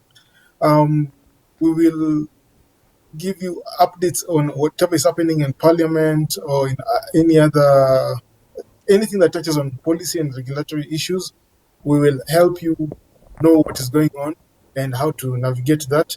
And then on stakeholder engagement, which is also a key a key thing in the Vellum product is we help clients on how to engage their regulators. So we will help you map out whom, the stakeholders. We'll basically walk with you through the stakeholder engagement journey and help you even with some analysis and such stuff. We also in the Vellum, we do regional policy monitoring. So we will update you every week or even per day if there's a policy issue in a country where you're operating that touches on your company. So we do policy monitoring for neighboring for countries other than Kenya. So that includes Kenya, that includes Uganda, Tanzania, and mainly in the East Africa region and some other countries such as Nigeria and South Africa. We also have spoken about the Vellum Weekly, which is a weekly publication that goes out to clients. That goes to weekly publication that goes out to clients, and it's basically a review of what took place in the policy arena. Now that it's a collated publication that contains a review on everything that took place that particular week. Yeah. Thank you, Monyango. Asante sana. I really appreciate your input and the fact that you've been able to actually get those things that are very difficult to understand, to grasp, and actually digesting it into a RegTech platform that customers can access real time to make sure that they are compliant. So next, I'll go to our other lawyer in the house. I think Mzilani mentioned she's a lawyer. Monyango is also a lawyer. But we have today a lawyer who's at the crossroads of traditional legal practice and also with emerging technology. So Janet, my challenge to you, and I'll ask you maybe in 7 minutes to explain, or even 5, what do you think? Technology vis-a-vis the legal profession. Do you think that RegTech will one day take away the role of lawyers? And I think we've seen things coming up like smart contracts and all that. We have 1,000 insurance contracts that need to be handled immediately. We don't have 1,000 lawyers to go through each one of them per minute. So what do you see, paint the picture for us? Hi, Rosemary, thank you. Traditionally, legal service has been mainly a very manual service in light of the fact that it involves a lot of paperwork, a lot of back and forth correspondence, a lot of documentation and evidence that needs to be collected in very hard and manual format. So from coming up from legal practice the way it has been, that's how we have known to operate within the legal service industry. But slowly we are seeing most government agencies digitize their services. We are seeing a lot of digital products come into the market, being rolled out by mostly our clients for their customers. And we are seeing even in terms of just cross-border sort of practice, a lot of it has to be done on digital platforms. So we are talking about the land's office, the company's office, digitizing their services and expecting customers and more so lawyers who support companies within those registries to also sort of think about digitizing internally. We are also looking at the way the pandemic has shaped how legal practice is being done. A lot of court process now is being done online. Filing is being done, filing of pleadings that used to be very manual is now being done on digital platforms. A lot of interaction between the litigating parties is being done on digital platforms. So going forward, we are foreseeing a lot of regulators and we are foreseeing a lot of state agencies fully adopt digital provision of services. Now, the lawyer cannot be left behind when all this is happening because we are the link between our clients and most of these government and state agencies. So internally, then we'll be forced to adopt and either upskill ourselves or get certain facilities or services that will enable us be ahead of the curve when it comes to basically enjoying the services that are being offered by these state agencies. In addition to that, we realized that it's become more expedient and more resource effective for our clients if you're able to pursue a brief and do a brief within the shortest time possible. So this, for example, if we are talking about things like mergers and acquisitions and due diligence, initially it was more, you'd have 3 or 4 resources being sent to a data room to comb through documents manually.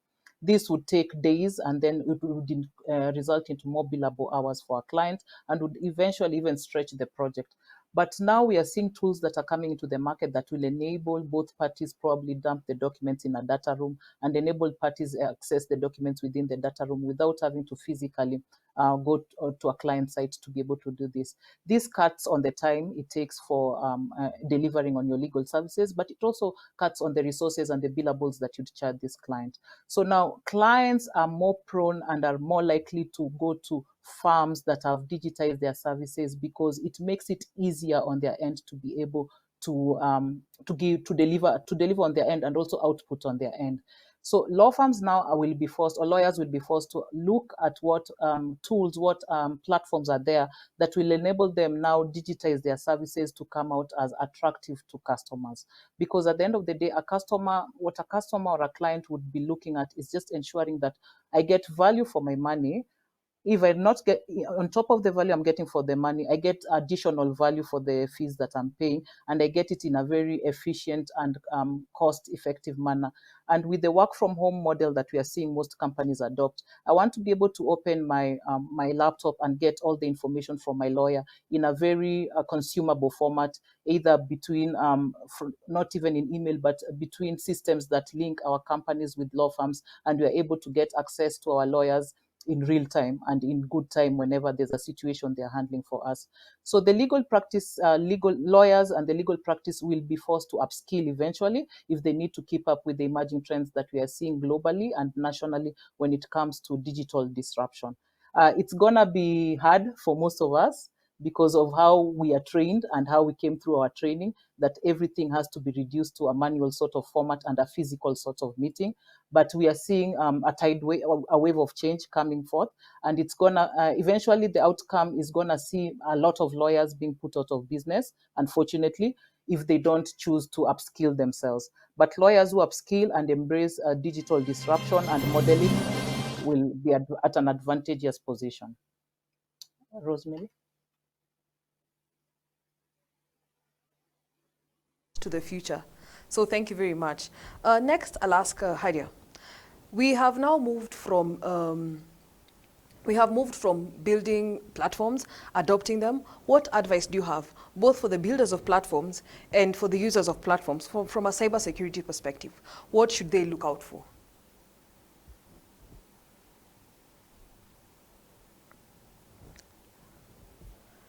Hadia, can you hear us? There we go.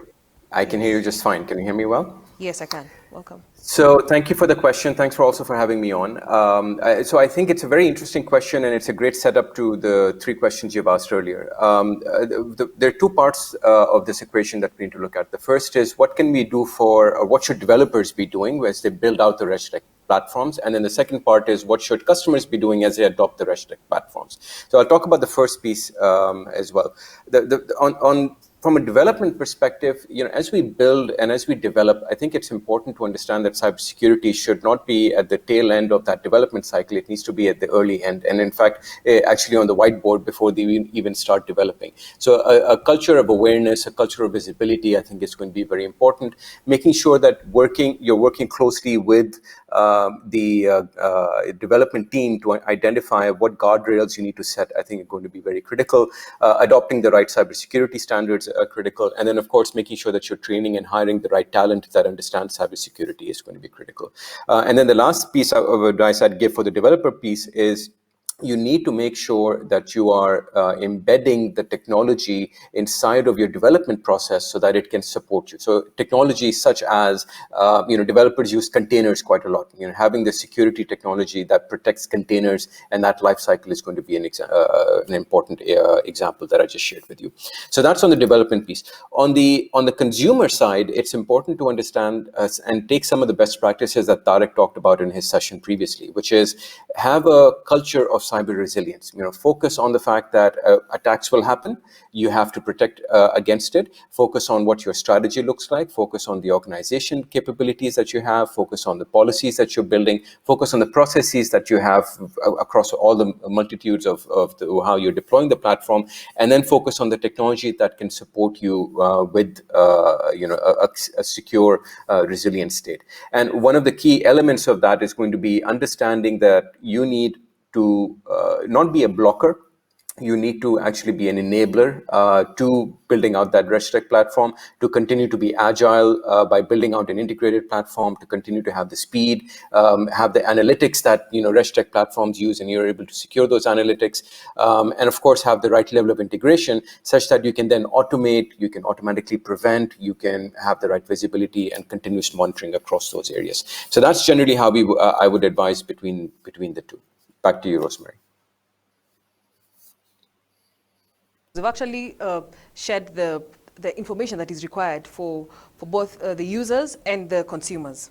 So we've talked about online litigation, online compliance, and all this, in my mind, is COVID-assisted digital transformation. I think without even wanting to, we have all been forced to morph. What have you seen as some of the challenges? And I'll ask Munyango, Zilani, and Janet.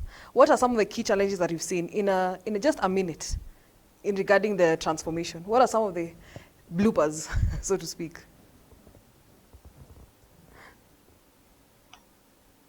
Janet, you can go first. I'll go first. Oh, Miriam. All right, Okay, thank you. Janet can go. Yeah. So when we built my Comply Kit, it was before COVID, but we ended up launching during COVID, which to some extent was a good thing. But the challenges we've had are that the lack of trust in technology. And basically, it's the same thing that happens with e-commerce. So if you want to buy something online, there's a bit of hesitation. It's the same thing that we experience, where there's a bit of hesitation in terms of who are the people behind this? Can I trust them? Is this information that they're providing correct? And so that's why when we were building the platform, we knew that this might be an issue because of the nature of legal services. It's really traditional. You need to have some form of one-on-one contact with your customers. And so we incorporated that. And I wouldn't say it's per se a challenge. I think it's a process. It's part of the process of growing towards full automation. So we start with a bit of, both. There's automation and there's one-on-one interaction at different levels. Some is very one-on-one meetings, face-to-face meetings. Others is just being able to contact someone. But I do think with time, and especially aided by the pandemic and the push towards full digitization, we're going to see people fully embrace RegTech. Yeah, over to you, Rosemary. Thank you very much, Zilani. Munyango?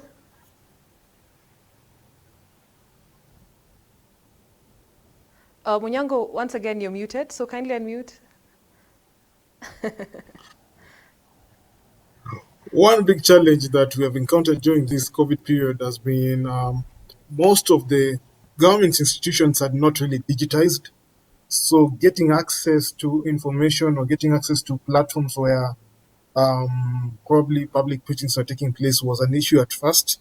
And basically these are teething problems that come when an organization is adopting technology, the use of technology. But over time, now almost all government institutions are using digital platforms, and then we hope that it will develop also when it comes to these other issues such as public participation, having digital public participation forums, so that getting information on information relevant to during policy changes and policy making processes that are relevant to us and our business will be much more easier. But generally, we found a way around it. But that was the biggest challenge that we encountered during this COVID period, because things went to digital and most government institutions were not ready for that. Over to you, Rosemary.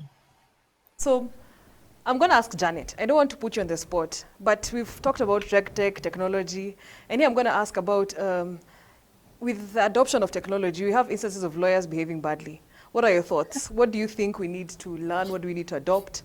What do we need to actually do so that we can positively utilize technology, but also at the same time, think about issues like security, safety, and all that? Thank you, Rosemary. You're very correct to a certain extent, and this is something we've also seen internally, or we've been witness to. So one of the things we are seeing is a bit of disrespect to the hardware itself. A lot of small accidents within the house of people pouring things on their machines, children interfering with the hardware and everything. So the same way you treat your machine in the office is the same way you should be able to treat it in any other environment, so that you just avoid issues of damaging a lot of data that would be sitting within the machine. Then on the others is just soft skills and cultural overhaul in terms of how people behave on online platforms. I think at this age maybe awareness programs should be re-emphasized, but also it's those things that the etiquette that you would observe when you walk into a courtroom and you have to let somebody speak first, and you have to be quiet when somebody is speaking, and you have to respect the court as it is. When you walk into a meeting, you have to let the senior lawyer lead, or you have to let the other party agitate their point before you jump in, and all those. So those are some of the skills that we need to translate now onto the online platforms, because it's not a different way of it's a different way of socializing, but we are still socializing on digital platforms. So the same respect and the etiquette you'd have in face to face is the same sort of respect and etiquette that needs to be brought here. Whether now we need to now tighten it and introduce penalties or guidelines that are enshrined in some sort of written format is a question that I'd probably leave to the law society. Janet, I think you're frozen. So Janet is talking about having code of conduct, and are you back, Janet? You were frozen for a minute. Anyway, so basically what Janet is talking about, a code of conduct in terms of even penalties, and I think for me that's very welcome. In various instances, we find that we forget the stool, you've not switched off your camera, you've not muted, you've not done one thing or the other, leaving a serious foot in mouth situation. So yes, let's see how that is played out with time. So I'm going to ask Hadia to give us a parting shot. What do you leave as your words of wisdom for our audiences and our clients today regarding RegTech and cybersecurity, other than the questions that you had been answered before?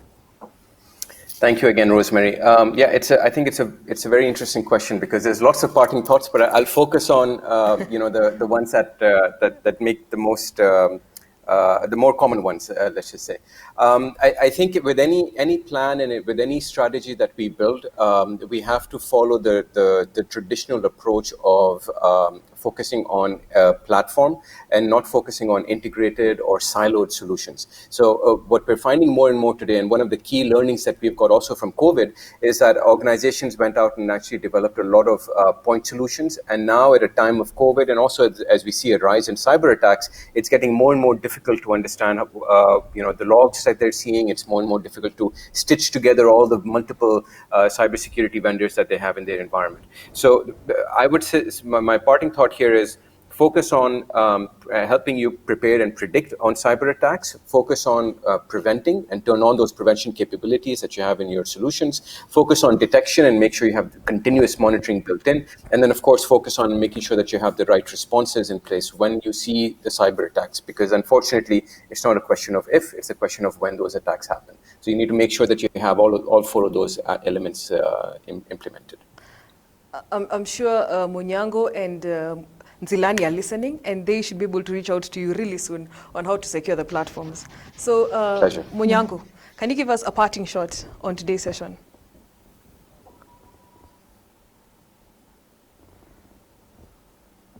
RegTech is the future.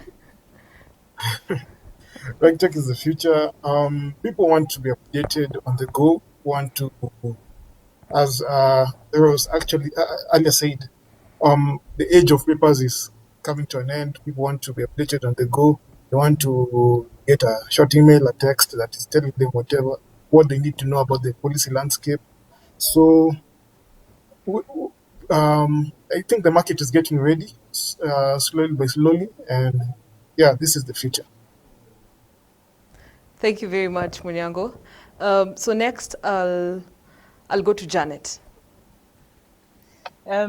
Just to echo everybody's opinions, the future is technology. We had better get ready. Any policies, any framework, any systems, any operating procedures that need to be put in place we need to start cultivating them now, make them part of our operating processes within organizations, awareness, culture shift, so that when we are fully digital and we are fully embrace technology, we will not leave anyone behind. Thank you very much, Janet. And I'll now jump to Nzilani. Nzilani, can you wrap this up for us? Right. So I don't know if people have heard of the term Uberization of legal services, and that's basically the very swiftly approaching change in delivery of legal services through technology. It's basically disruption of how we're used to delivering legal services and how that's going to change and how that's going to affect businesses. Because as we can see, and especially now aided by COVID, people want to get their services instantly. They want convenience, they want affordability, they want efficiency, and they want good services with all of that in place. And so, whether we like it or not, we are going to move towards RegTech a lot more than we are now. I think perhaps Kenya is slightly behind in terms of the legal profession adopting, but it's definitely coming. So there's going to be Uberization of legal services in Kenya. So I now wrap this session up. Thank you very much for our audience who are listening. Thank you very much our panelists who've shared amazing, interesting thoughts. RegTech is one thing we can't run away from. It's here to stay. As data increases in numbers, of course, we can't have enough human beings matching to undertake compliance. Yet regulators are still knocking on our doors, making sure that we are compliant. So karibuni sana. It's been a lovely session. Until next time, Rosemary Koech Kimwatu. Thank you.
So up next is Ben Roberts. He is the Group Chief Technology and Innovation Officer at Liquid Telecom. Ben Roberts is the Chief Executive Officer and Group Director of Network Strategy at Liquid Telecom. Previously, he was the Acting Managing Director at the same company.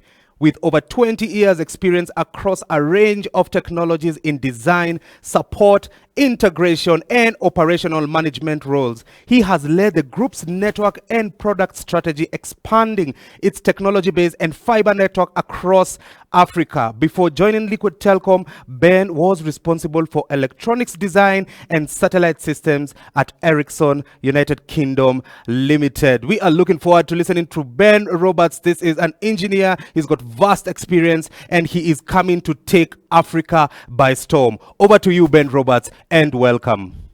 Hi there, this is Ben Roberts. I'm Chief Technology and Innovation Officer at Liquid Telecom. Thank you to CIO for asking me to present at CIO100. It's a great honor. I've never made it to a CIO100 event. Sadly, I'm out of the country this time as well, but I'll be there with people in spirit. So today I want to talk about IoT. It's one of my favorite subjects, and I've been very involved in the spearheading or spurring on the IoT ecosystem within Kenya. But we are talking a lot, and there's a lot of buzz around 5G at the moment. The hype is around the 5G buzz, and so we are talking about 5G and what the future of 5G mean for the Internet of Things, particularly with with a focus on Africa. So a bit about us in Liquid Telecom. We have a continent-wide African network of fiber optic cables and data centers.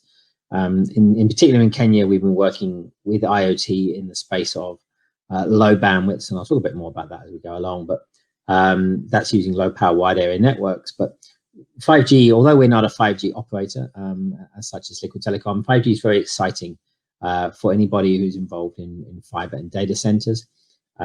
5G requires far more fiber than previous Gs.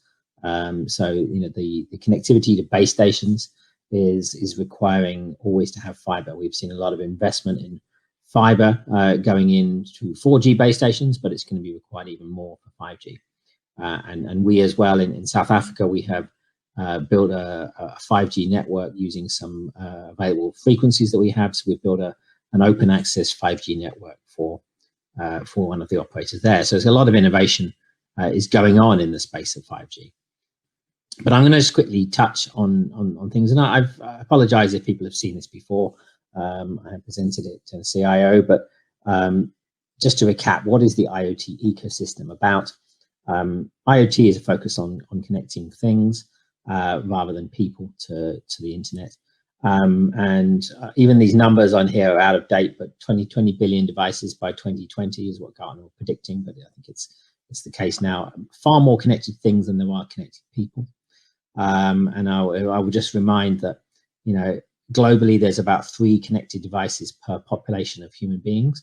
And in Kenya, we think there's about 1 million IoT devices for a population of about 45 million people. So there's 1 device per 45 people in Kenya compared to 3 devices per person globally. So we're a bit behind the curve, but catching up. And IoT as a technology has been, you know, predicted across the world as having a transformational effect in the way we control things and monitor things about the physical world. But it's this fusion of devices, increased connectivity, and you know, cloudification and more power of computing and artificial intelligence and data science available in the cloud. So really the advancements in technology and communications is always pushing forwards, and that's what we are talking about today. 5G is the latest generation of speeds in mobile data connectivity. And then these technology trends driving the IoT is really around the average sensor cost is falling year on year. This is largely due to Moore's law, which is talking about the number of transistors or the size of the transistors on a piece of silicon getting smaller and smaller all the time, and is enabling IoT sensors to be more miniaturized and cheaper devices, bringing down the cost of electronic components. We add in big data analytics and the quantity of devices, and Metcalfe's law is telling you about the value of a network, the value of any kind of communications network increases the more things are attached to the network. So it is about the value of the data. The more data you're collecting, the more value there is, and the way you apply the data, you extract more business value from the data. I'll go to the next. But so this is the technology comparison that we've been talking about of different speeds of connectivity for the IoT. And as I say, we in Liquid Telecom, we've been focusing on that blue sector on the right-hand side, which is the very low bandwidth. We put a network for Internet of Things in Kenya, allows you to transmit 12-byte packets, a Sigfox network, and it's designed for low bit rates things such as if you have a soil sensor in agriculture, it only needs to send every few hours or so, send a bit of data about its the soil moisture, and it's a small packet. Doesn't need much bandwidth.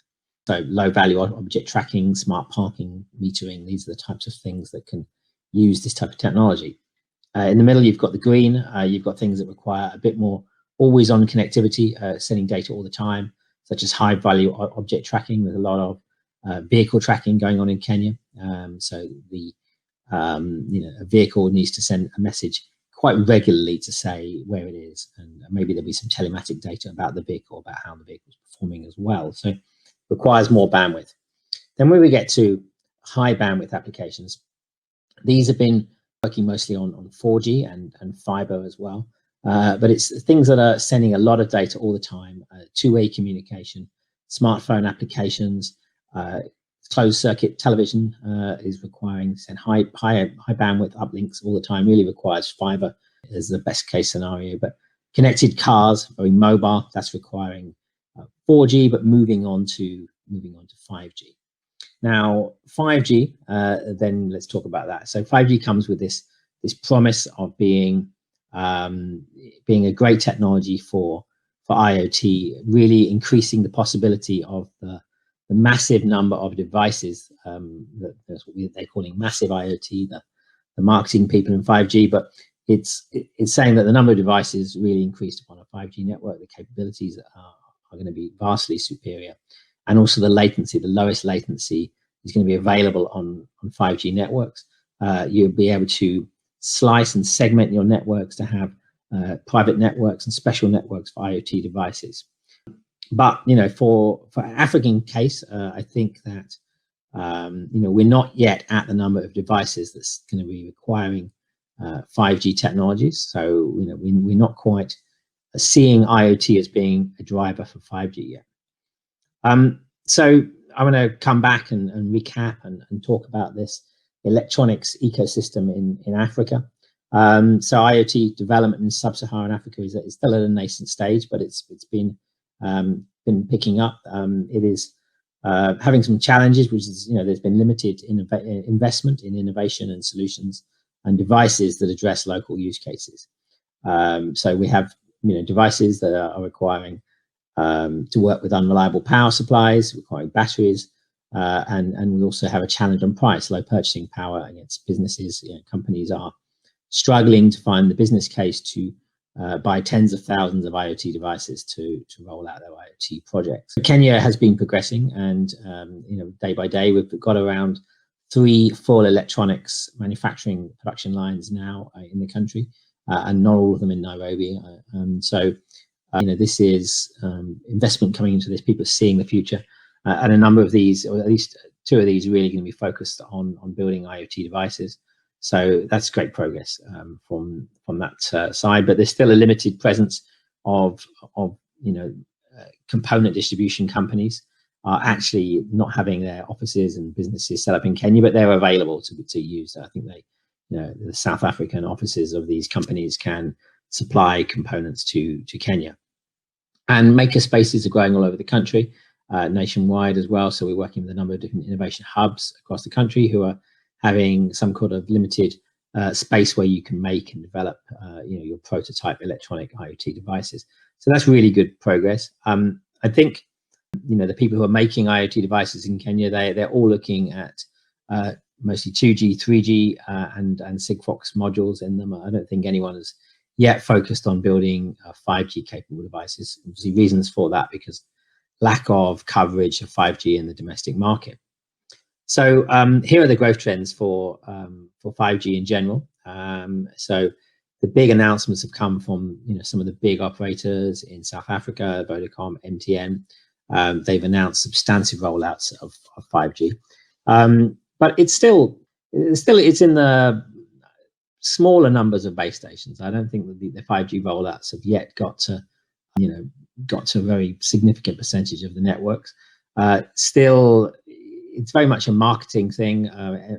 Mobile network operators are having to say they've got 5G, they need this capability. They're competing for high-end customers, and high-end devices are coming out very soon. There are new consumer devices reaching the market. So Samsung and Apple will be launching more 5G devices coming up. So the MNOs need to have this 5G capability. The spectrum has helped out in South Africa because of COVID and the demand on the network. The regulator did roll out temporary spectrum for the operators to be able to expand their coverage and have more data speeds. But we're still looking at auctions to come. Kenya is yet to really apportion the bulk of the 5G spectrum, and it is yet to be seen how that will pan out.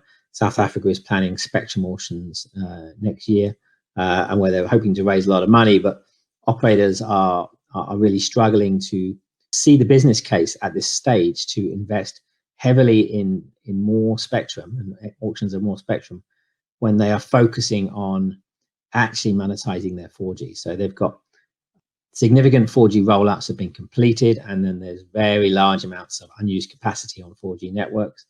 The operators generally, and especially so in Kenya, are really focused on ways to enhance and push adoption to get people to use the capacity in 4G. So we're seeing some price wars going on in a few markets, capacity in data capacity.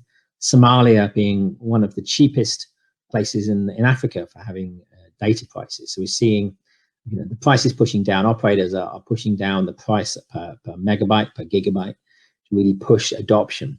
But still, the GSMA, so this is, as we're talking in this world, I've got a lot of data from the GSMA mobile economy report from 2020.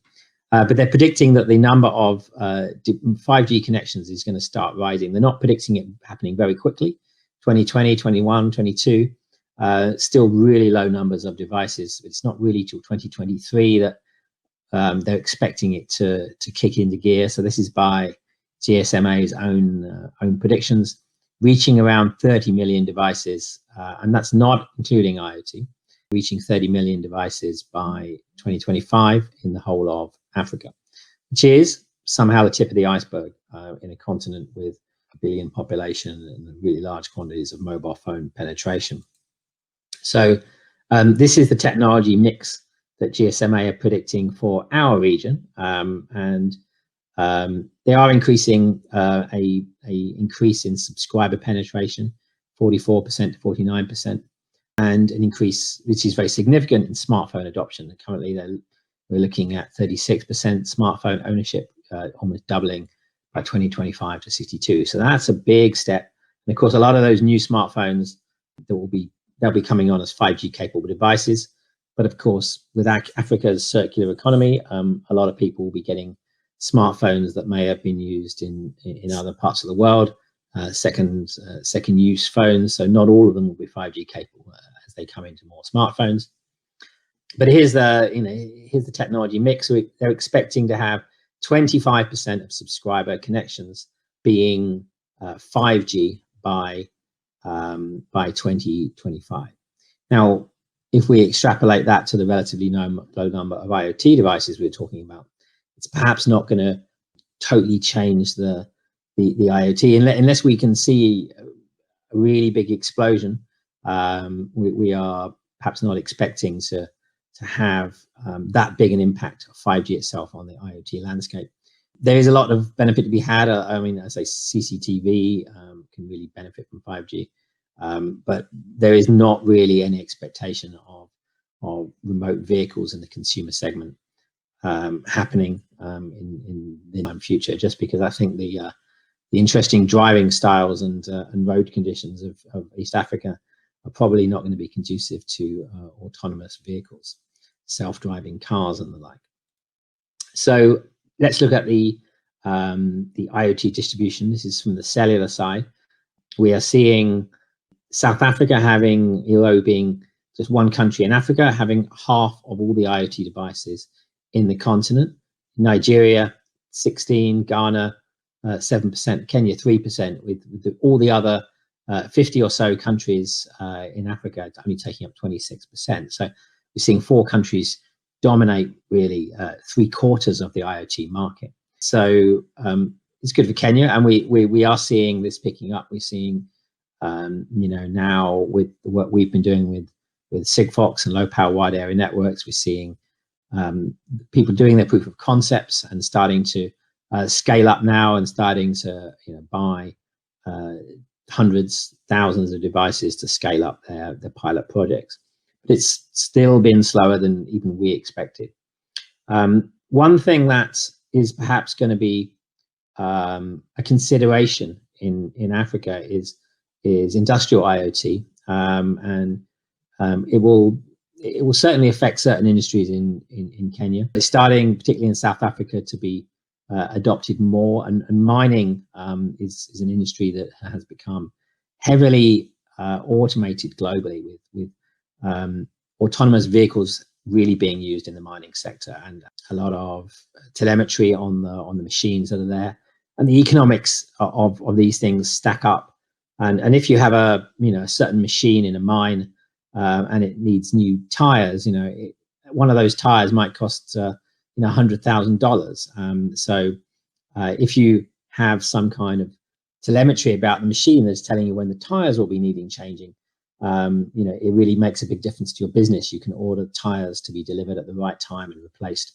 So it's what we call predictive maintenance. So this is kicking in South Africa, and I think we'll see it we can see in Kenya, industries like ports, cement, industrials. These things can really benefit from IIoT. But private 4G is starting to be adopted. So although we said 5G has this lower latency, some of the companies in South Africa mining are starting to have private 4G networks. So that would cover a whole mine area with a private 4G network. By having those private 4G implementations, you already have lower latency because it's just communicating to centralized control. So the control is on the mine. It's not in the cloud. It's not on the internet. So the latency is reduced by actually deploying private networks. When you come to smaller factories, they would probably not require private networks. A smaller factory might just need Wi-Fi on a campus. But I think that the discussions I had prior to this was really that private 4G as perhaps being more of an interesting application than 5G yet for IoT in this industrial space in Africa. But then, my slide's not very good there, but it's talking about the impact of mobile money on IoT innovation. So this is definitely having an impact. So much as mobile money may not be a feature of the 5G networks, it's definitely a feature of mobile networks. So across the whole of sub-Saharan Africa, 53% of all the mobile money subscriptions are in East Africa, 35% in West Africa, absolutely hardly any, only 2% of them being in Southern Africa. But the impact that this is having in our space with the implementations that we're doing with IoT, we're just seeing so many of them being linked to mobile money, and it's hardly surprising in Kenya. That's with M-Pesa being so ubiquitous, but the applications we're talking around, smart metering. So globally, smart meters have been deployed. I've got an electricity meter and water meter in the UK, and they give me an app showing how much I'm using and all that stuff. But the innovators in Kenya who are doing smart metering, they're looking at daily payments. They're looking at using mobile money to, instead of replacing your tokens, using mobile money to make payments straight away. So it's using that automation of the payment system. We're seeing exactly the same in solar, gas, LPG gas as well, and M-Copper being very successful in Kenya as being one of the most prevalent IoT devices in the country. So yeah, even all these applications are just having this link to mobile money, because it's by collecting information with IoT faster and combining that with mobile money, which is getting payments from the clients faster. You've got a perfect combination of the toolbox and infrastructure you need for innovating IoT applications.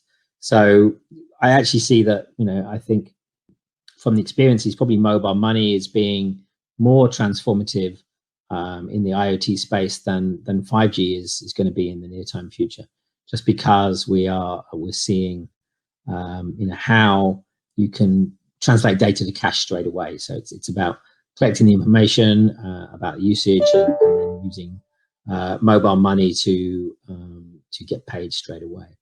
So anyway, I'm very sorry to disappoint and say that maybe that the outlook for 5G's impact on IoT is so far away. But as we've seen from the predictions from GSMA,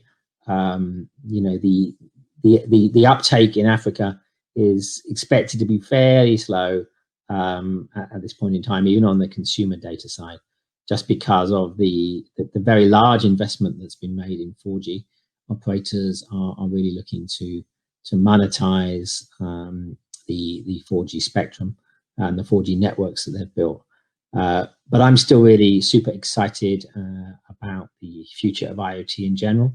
and the uptake that we're seeing in Kenya and now demand from Kenyan companies to expand into the whole of Eastern Africa, Eastern Europe. So yeah, we're seeing a lot of the companies we're working with in the IoT space, they've innovated and done their proof of concepts, but they rapidly want to scale, not just within Kenya, but also into Uganda, Rwanda, and the rest of the East Africa region. So yeah, I will conclude there. So happy to present and give my thoughts on IoT always. And thank you to CIO and everybody. Enjoy and have a great time in Naivasha. Thank you.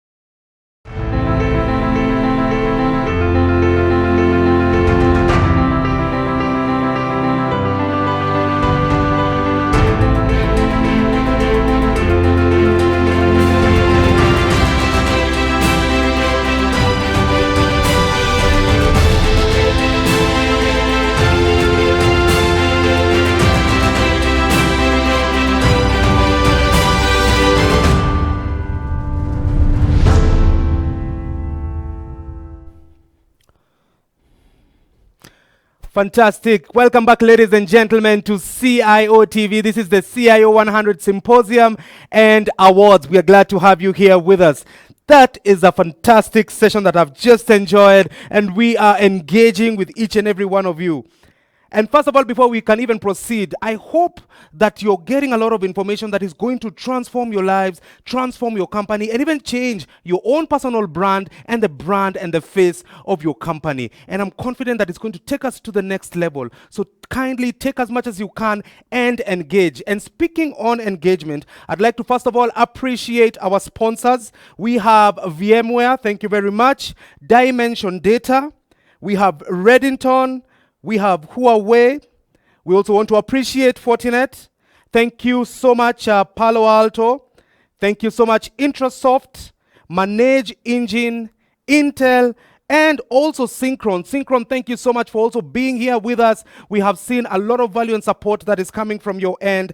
And the icing on the cake, the company that I work for, this is none other than Convergence Network Solutions. Thank you for partnering with us. Their booths are there. Kindly go and see them, go and engage, contact them, interact, see what they have to put in store, and then we can be able to proceed from there. Build a partnership. There's a lot of value that you can be able to derive from the booths. All right, so thank you so much to our proud sponsors. We are glad and honored to be partnering with you. And we want to go into a very interesting session where we're going to be discussing about using AI effectively and responsibly to protect consumers and business.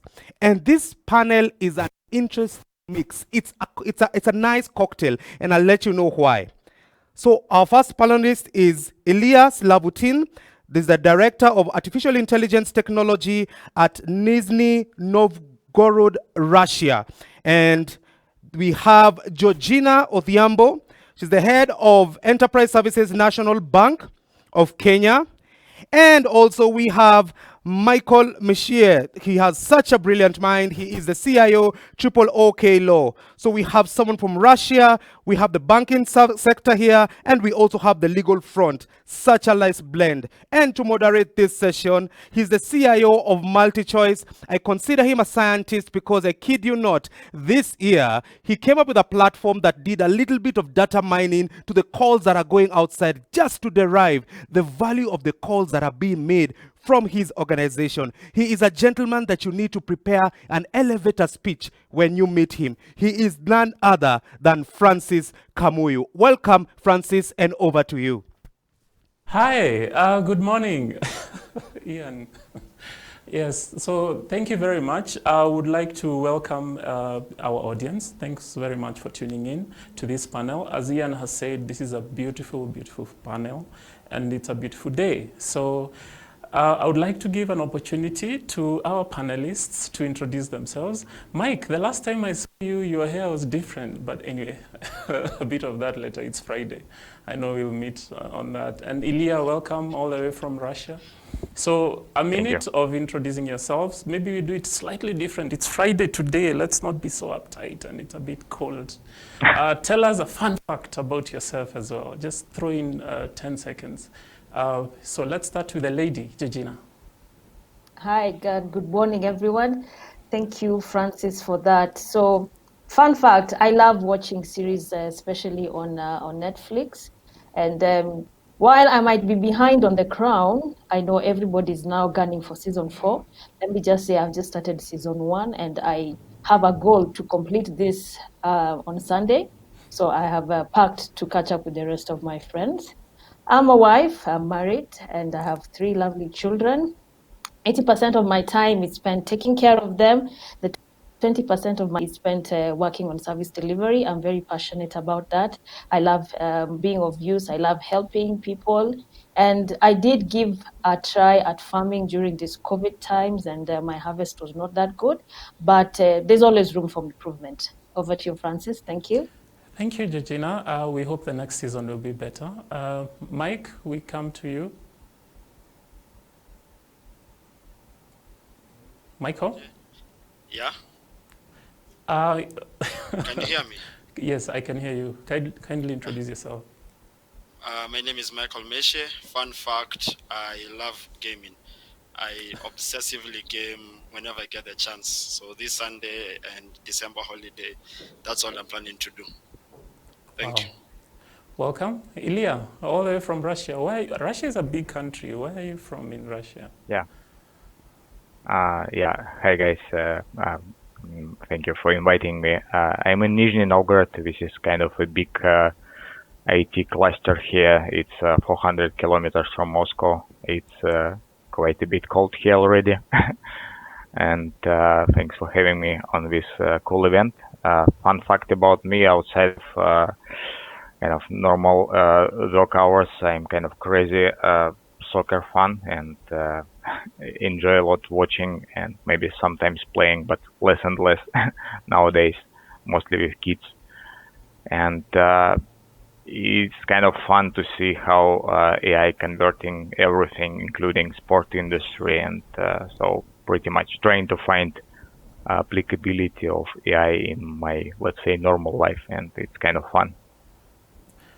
Thank you very much, Ilya. So let's do a bit of introduction on this topic of AI, using AI to responsibly protect both the business and the customers.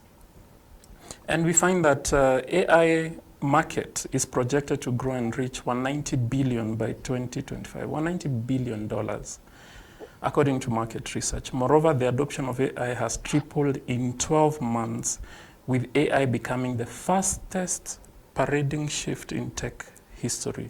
That's from the State of AI 29 Divergence report. Okay. And then lastly, we have a Gartner survey that questioned more than 3,000 CIOs and IT leaders about the most disruptive technologies of the moment. And guess what? They concluded that AI is by far the most mentioned technology and takes the spot as the top game changer technology. According to the survey, 37% responded that they already deployed AI or the deployment was in short-term planning. And that's backed by a KPMG and Oracle research, which shows basically the same thing. With all this AI growth, Georgina, let's start with you. You're the lady. I'll always start with you.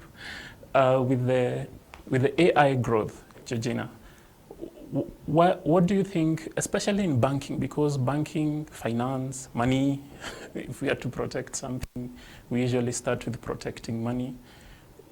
What are the trends in protecting not just the consumers, but also the business? Okay, thank you, Francis. But point of order, we did not hear your fun fact. Oh, okay, I'll bring the fun fact later. Thank you. So I think, let me focus on the customer's money. We've seen, I saw a very interesting product called VeriSun that does automated alerts. And this is an alert based on your behavior. So banking industries and a lot of use cases are harnessing the power of AI to protect their consumers against fraud. So gone are the days where you just get an alert for your balance inquiry. But now systems are able to look at the patterns of how you're spending and can detect this is a spike in your spending, give an alert. There is no spike in your spending. Is there a problem? Give another alert.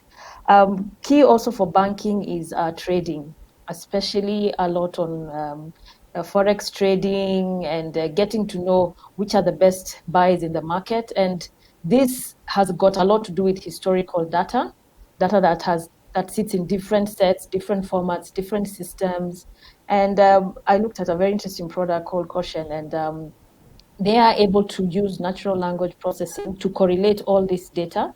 And that helps us make a better decision on which stock to buy, which trading company to deal with. And this more so then helps protect the bank against, ensuring that we are able to trade properly. The customers are protected in terms of knowing what's exactly happening in their account. And then we can also make better decisions on how to deal with trade. Thank you, Francis. A question before we leave, we move away from Georgina. Developers usually throw this back. They say, especially like the one you said about alerts. They ask, isn't that just an if-then statement? I mean, if this, then this. Why do you need AI for that? I don't know if you Yes, have a response for that. Okay, definitely. And I can see Mike, getting very excited about that because I think this is clearly up his pace. But let's look at an if then. So how many iterations can you possibly do to get the data set that you need? So this is what is powered by AI. And see, not every scenario is catered for in an if then else statement. You see, what we need to see is a pattern. We need to see something out of the ordinary. And how Georgina spends is not the same way Michael will spend. You see, I'll probably invest a lot on Netflix, but Michael will probably get the latest gaming technologies. Then how are you able to tell that there's a difference in our spike in how we are spending if we have a different set of data sets? So it can never be an if then else. Otherwise, you are going to have a group of 1,000 developers sitting every day, every hour, churning that. So this is what the power of AI has. Thank you, Francis. Thank you very much, Georgina. Thank you very much. Michael, you were excited by the question. You want to chip in? Ilya, you can chip in as well. Okay, so Georgina summed it up quite well. It's just you can't use if-then statements because each individual has unique data points, unique data sets. Yeah. Okay. And now that we are talking about security, because it looks like security is the big deal when it comes to using AI to protecting the business and obviously privacy issues as well, protecting the customer. And most, I think the figure is around, most companies take about 196 days to investigate an issue, a hack, and using AI that can be improved, etc. And it's true, there's a lot of issues around security, but I want to throw back to the panel and maybe to Ilya. I know I'm ambushing you with this. Other than security, what are the other opportunities for companies to use AI to protect themselves and to protect their customers? And I want you to think more broadly about protection. It's not just about security. What other areas are there opportunities?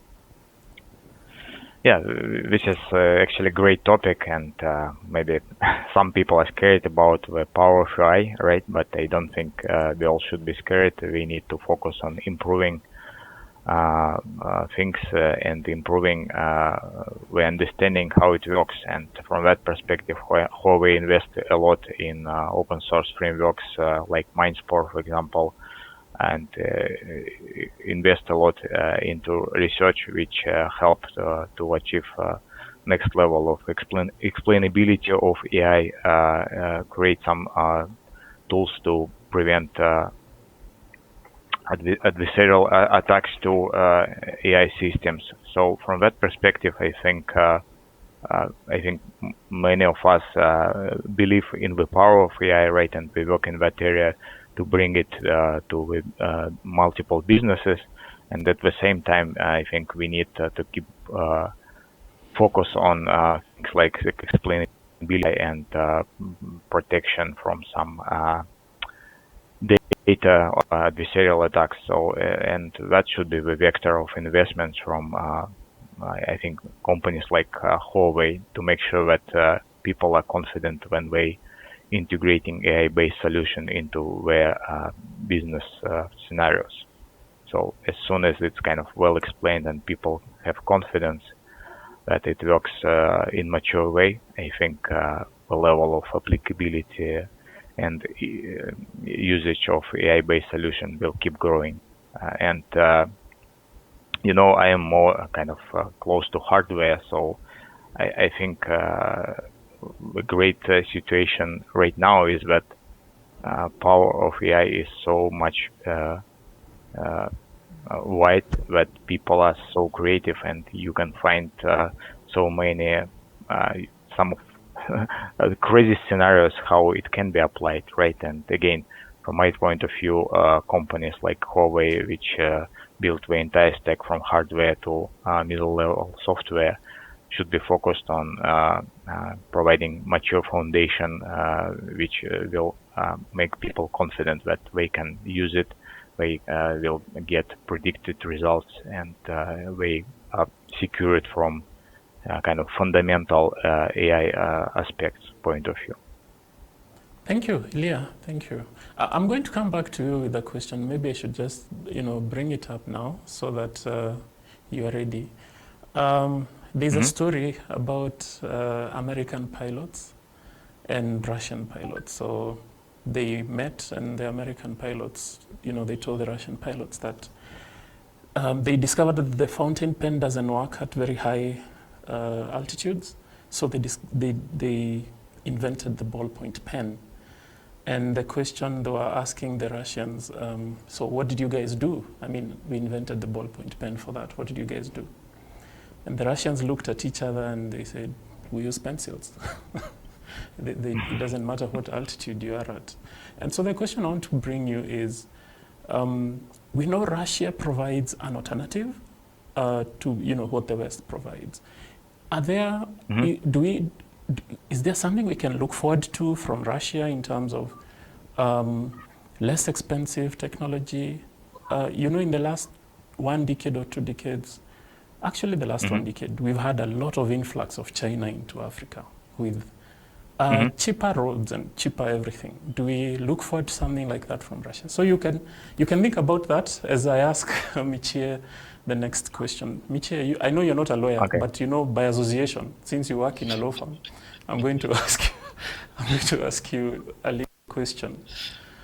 When you incorporate, what challenges do you foresee incorporating AI? How will AI affect the way we conduct, the way law is conducted? I'm sure in your association with lawyers and everything else, you've come to see how they do stuff.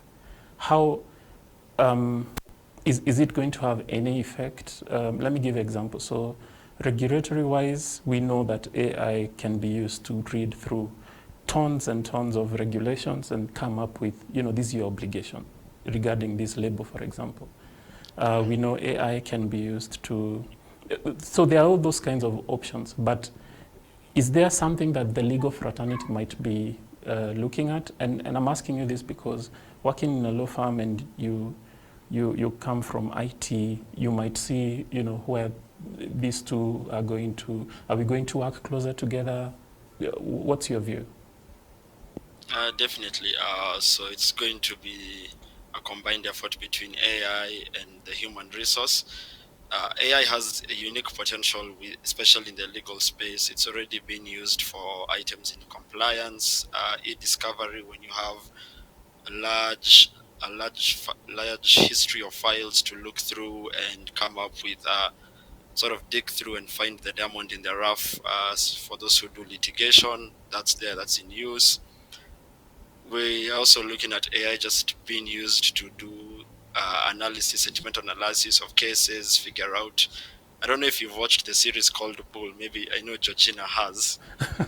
So AI is actually, there are people out there trying to build AI that could do something close to that and be able to predict this case will take 8 months, with this judge it will take 2 months, this is the likely outcome. Further from that, you're looking at AI becoming part of the legal research process, helping lawyers do their research faster. And one day you'll find AI is actually going to be the one doing legal advice, where you have an app somewhere or you have a site and you log in and you get your legal advice from an AI. Of course, then the liability is backed by a law firm. Wow. Wow. Okay. Looking forward to that. I'm sure it will be less expensive. Ilya, you ready? Yeah, funny story, and I think it's have some kind of true in the core of it. And you're right that historically Russia and Soviet Union has a very strong school in mathematics, physics, and definitely it has a lot of applicability and AI, and a lot of university schools adjusted their research directions to invest more in AI space. And from that perspective, what I like in AI is that it's very open world, right? A lot of open source code, a lot of articles, a lot of conferences. So from that perspective, I think Russia is playing one of a key role contributing to that open world. And if mention one thing from Russia, and especially from Nizhny Novgorod, probably most of you know a library called OpenCV, and that was pretty much developed in Nizhny Novgorod during last couple of decades, and that's probably the most popular library, open source library to work with computer vision algorithms, and that was created here in our city. Yeah, and besides that, talking about some business benefits and profits, I think Huawei has very competitive offering from platform perspective, and we're working hard with our colleagues from China to create a solid software stack which expose all the capabilities of platform and allow to use all the modern techniques from training to low bit inference and quantization algorithms to get efficient pipelines to the hands of people who want to deploy very complex solutions on top of platform from Huawei. Thank you, Ilya. I would like to ask the audience if you have any questions. Post them on the chat, and then we will get them. So in the meantime, I want to elaborate a bit on what Ian had mentioned at the beginning. So late last year and early this year, we looked at the data for our calls. You know, I work for MultiChoice, DSTV, GoTV. We have a lot of customers. And we looked, I was looking at the data of how successful are the calls we make. The calls we receive from customers, those, you know, there's a whole call center workflow and process. So that's fine. But the calls we make have to bring value to the business. And sometimes you just look at the data and you can't tell. You can tell there's something that's not adding up, but you can't place a finger on it. So I thought, you know, why not? Now we have machine learning. So I threw the data in and used specifically unsupervised learning clustering. And then when I looked at the clusters, of course, I got a team from customer value management insights like that. When we looked at the clusters, there was one cluster that we were calling a lot of customers in that cluster, but they were not responding. And so the business decision was not very difficult. Call few of these customers in this cluster, call more of the customers in the other clusters. There's an article in Forbes, if you go about 20th July this year, about how call centers, how businesses were responding to COVID. And this is one of the things that came up, that a lot of customers would call in, and call centers and companies needed to optimize who they contact and all that. So I was very happy to be in this space at this time, because it provided real value. So I'm saying that because, you know, charity begins at home. We need to start from here. What have we done to protect the business using AI? And I was very excited about that. So back to my panel.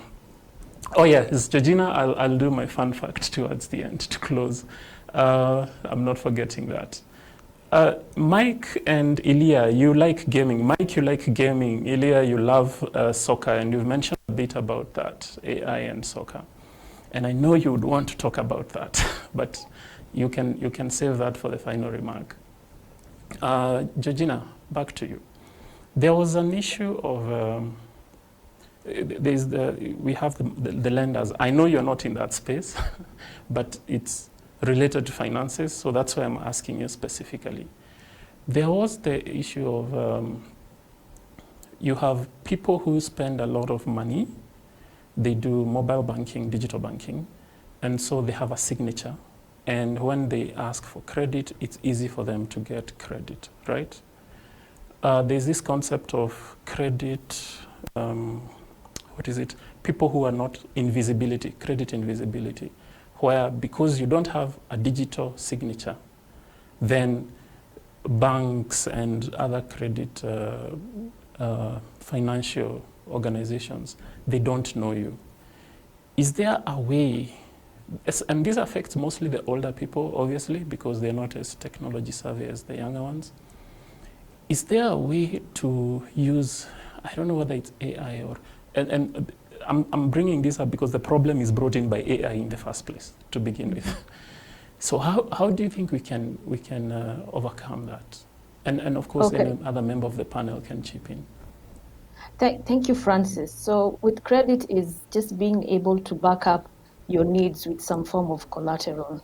So the people in the rural areas have cows, they have their farm produce, they have, the cows give them milk, they have businesses that they carry out that they don't necessarily do a digital ledger for that. So this is what AI can do. There is lots of ways to collect data, and this is what is called the unstructured data. And it's upon the lenders and the credit teams to now give an opportunity for this unstructured data to be collected.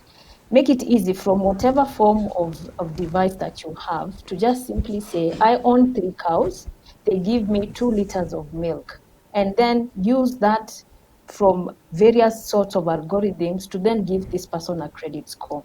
In addition, we can also introduce things like a social score. If I'm in the rural areas, there is a way I behave. Even if I'm in the town area, and it's the way I behave. How do I cross the streets?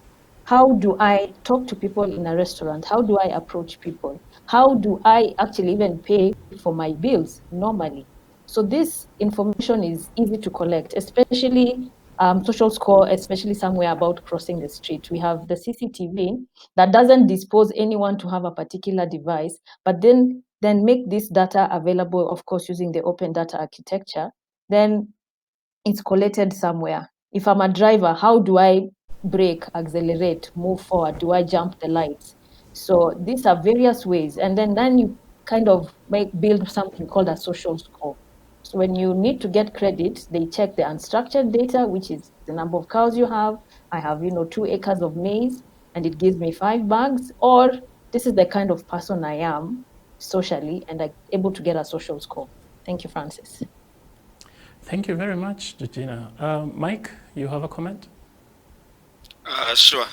Just to tie into now the end user who is the person receiving the funds. I think it's important when we are developing these AI tools. Sorry. When we're developing these AI tools, we practice a principle that is known as trust by privacy, which is one of the key principles ensuring that we build ethical AI. So basically it says that you should build alongside your stakeholders. Now what this prevents you building an AI that if I come in as a lender and then it tells me, well, we can't give you 10,000, but we can give you 2,000 because you have 8 more loans. Essentially the AI should have an element of financial wellness, and then as much as it will say, no, we can't give you this loan because from the data we've seen, you're not that good with cash. What we can offer you instead is a financial aid course or something of the sort. Thank you. Thank you very much. Mike, I'll come back to you with another question. AI that discriminates against Black people, yet it's meant to protect them. Yes, I'll come back to you with that question. For now, let's go to Ilya. Ilya, what Are there any case studies? Are there any stories in Russia that have to do with AI failing in protecting the business or protecting the customers? I'm asking that because we know a lot happens in the rest of the world. I mean, when it's online, Google and all that. Are there particular cases we may not know about, or insights you have gotten about what can go wrong when AI doesn't do what it's meant to do, and we end up intervening as humans to ensure that the company or the customers are protected? No, to be honest, I don't have any particular examples from Russia. I think most of the companies, and including big corporations, tend to enable all the scenarios in a very accurate way and with a lot of testing and validation before anything are deployed. So, to be honest, I'm not aware about any bad examples to highlight here to use as a reference. So, but I think again, especially with many adult people being kind of not so well in terms of adoption new technologies, it should be very well tested and when properly explained to the people. And I think this is what most of the big companies doing. Like when new technology is enabled, they invested a lot of resources to explain how this technology should be used, especially I think in banking area, when you identify it by your face or your voice. This is where some people need some maybe education and explanation to make sure they are secured and protected. Thank you. Oh, by the way, you won't be quoted, Ilya, so you can be. I'm just joking. Mike. Yeah. Mike? Sure. Yeah, AI discriminating against blacks. I know I'm putting it very raw.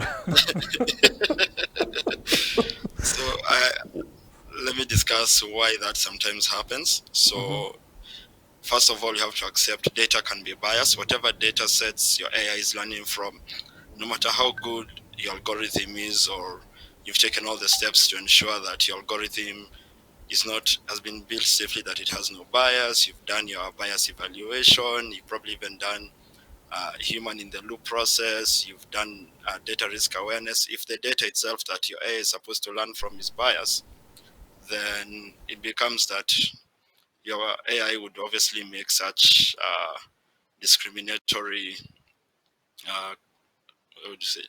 decisions, and that could follow up to the point where you would have, because you have the black box problem, where we know the outcome of a decision that AI makes. We know the data we've given AI, but the explainability of how it made those millions of micro decisions to give you a certain output now becomes an issue of, as much as yes, we know the AI was being discriminatory, we don't know why, we don't know where and exactly how it became discriminatory.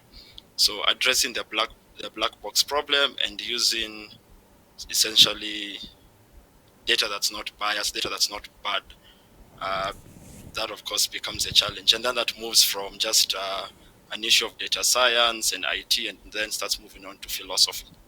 Thank you. Thank you very much. So we are coming towards the end of the panel. Thank you very much, everyone. I'm going to give you 30 seconds each for a parting shot. Something you're excited about AI, or you wanted to talk about, just closing remarks. This time we start with Ilya. Well, the thing which I observed by working with a number of data scientists and some business communities, that a lot of people are kind of up to speed right now in terms of training models, building some interesting use cases based on some unique data sets, etc. But still there is some gap in terms of understanding how things should be efficiently deployed.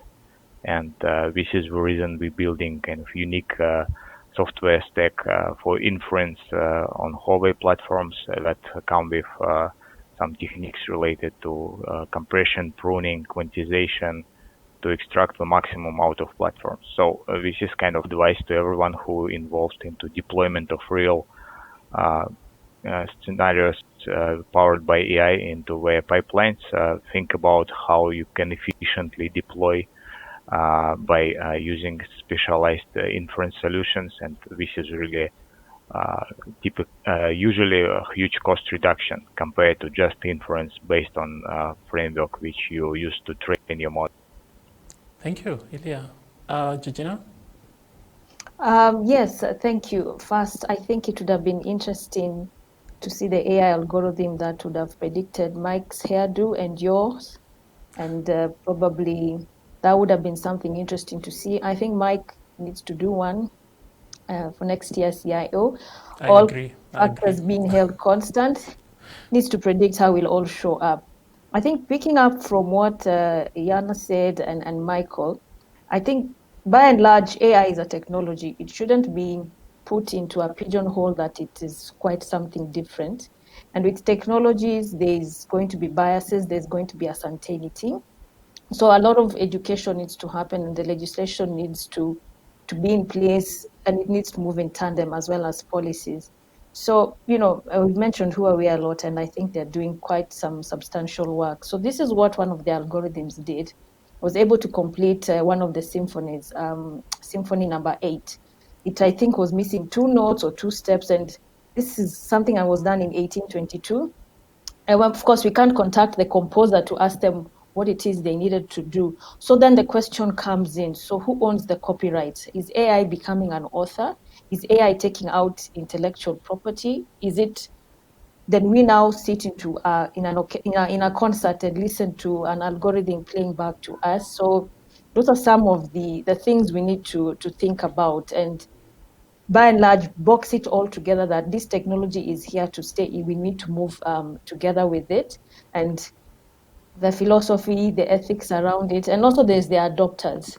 There's people still right now who are not comfortable with doing a simple mobile banking transaction, and then we are going to expose them to items that tells them we'll actually predict your behavior, we'll predict what you're going to do, and this also scares them. So there's just a lot of awareness, learning, and also capacity building, as Yana has said, and at the same time moving at a pace that everyone can keep up to. Thank you, Francis. And you still owe us a fun fact. I'm watching you. Yes, I'm going to give you right now after Mike. Mike, closing remarks? Sure. First of all, Georgina, I hope that day comes that AI gets to own intellectual property because it's worked to compose something from scratch. My part in short. Obviously, we do not agree on many things, but thank you. My part in short would be the best way to build ethical and safe AI and go back into gaming. So there are certain things in games that are used to build good AI. And that is good AI lets the player cheat, good AI lets the player know what it's thinking, good AI is predictable, meaning it's consistent and its intentions are known. Good AI is interactive with all systems, and good AI reacts to people. And I think the points sum up just how to build an ethical AI, because games have been building AI from the moment you started playing against an NPC that's an unplayable character to the moment we had multiplayer. So it's a good place to learn a lot about AI. Thank you. Thank you.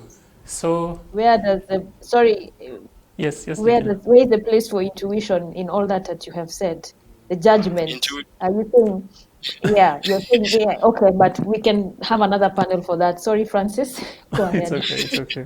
Thank you very much to my panel, Ilya, Mike, and Georgina. Georgina, now I keep my promise. So, fun fact about me.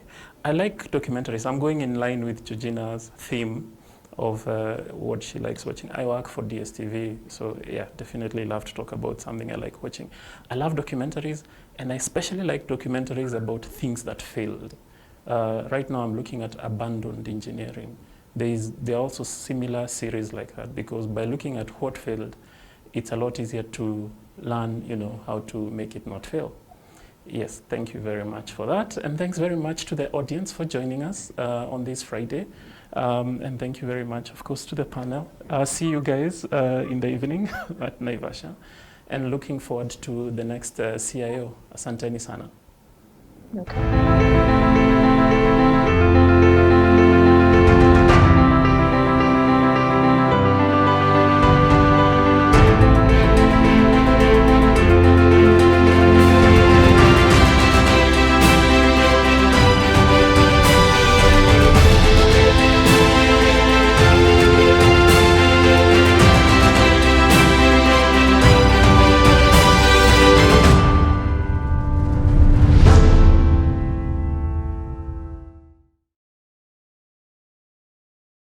Is Vipul Rathod. He's the country head, IT Volume Africa. He's responsible for the operational efficiency of the region, cluster, and productivity of its team. He monitors the team's effectiveness by developing individual performance objectives and make recommendations for improvements, while also being accountable for achieving core KPIs and customer and satisfaction objectives. And we want to also apologize. We know that Vipul was previously in one of the panels, but we hadn't mentioned him. But definitely, we are glad to be having you here, Vipul, and we are looking forward to this particular session. And we know you have a heart for customer satisfaction objectives. Help us to make sure that the customer remains the true north as we get that engagement in there and make sure that the customer is keen as we bring the value on the table. So welcome, Vipul Rathod. Hello, good afternoon, everyone. I hope everyone is safe. All the family members are safe and doing well. And we'll make sure that we'll take enough precautions to control the situation. My name is Vipul. I'm a country head for Reddington Gulf, based in Kenya, and I'm managing IT volume business for Kenya and Ethiopia. So let me just take you through. Today's our agenda is about Intel processor, the 10th generation processor, what they have launched recently. So we're going to talk about how it is useful for individual segment. So let me start. So first, I will share a few slides about what is the Reddington footprint across Africa, how we started the company, and what our current financial status.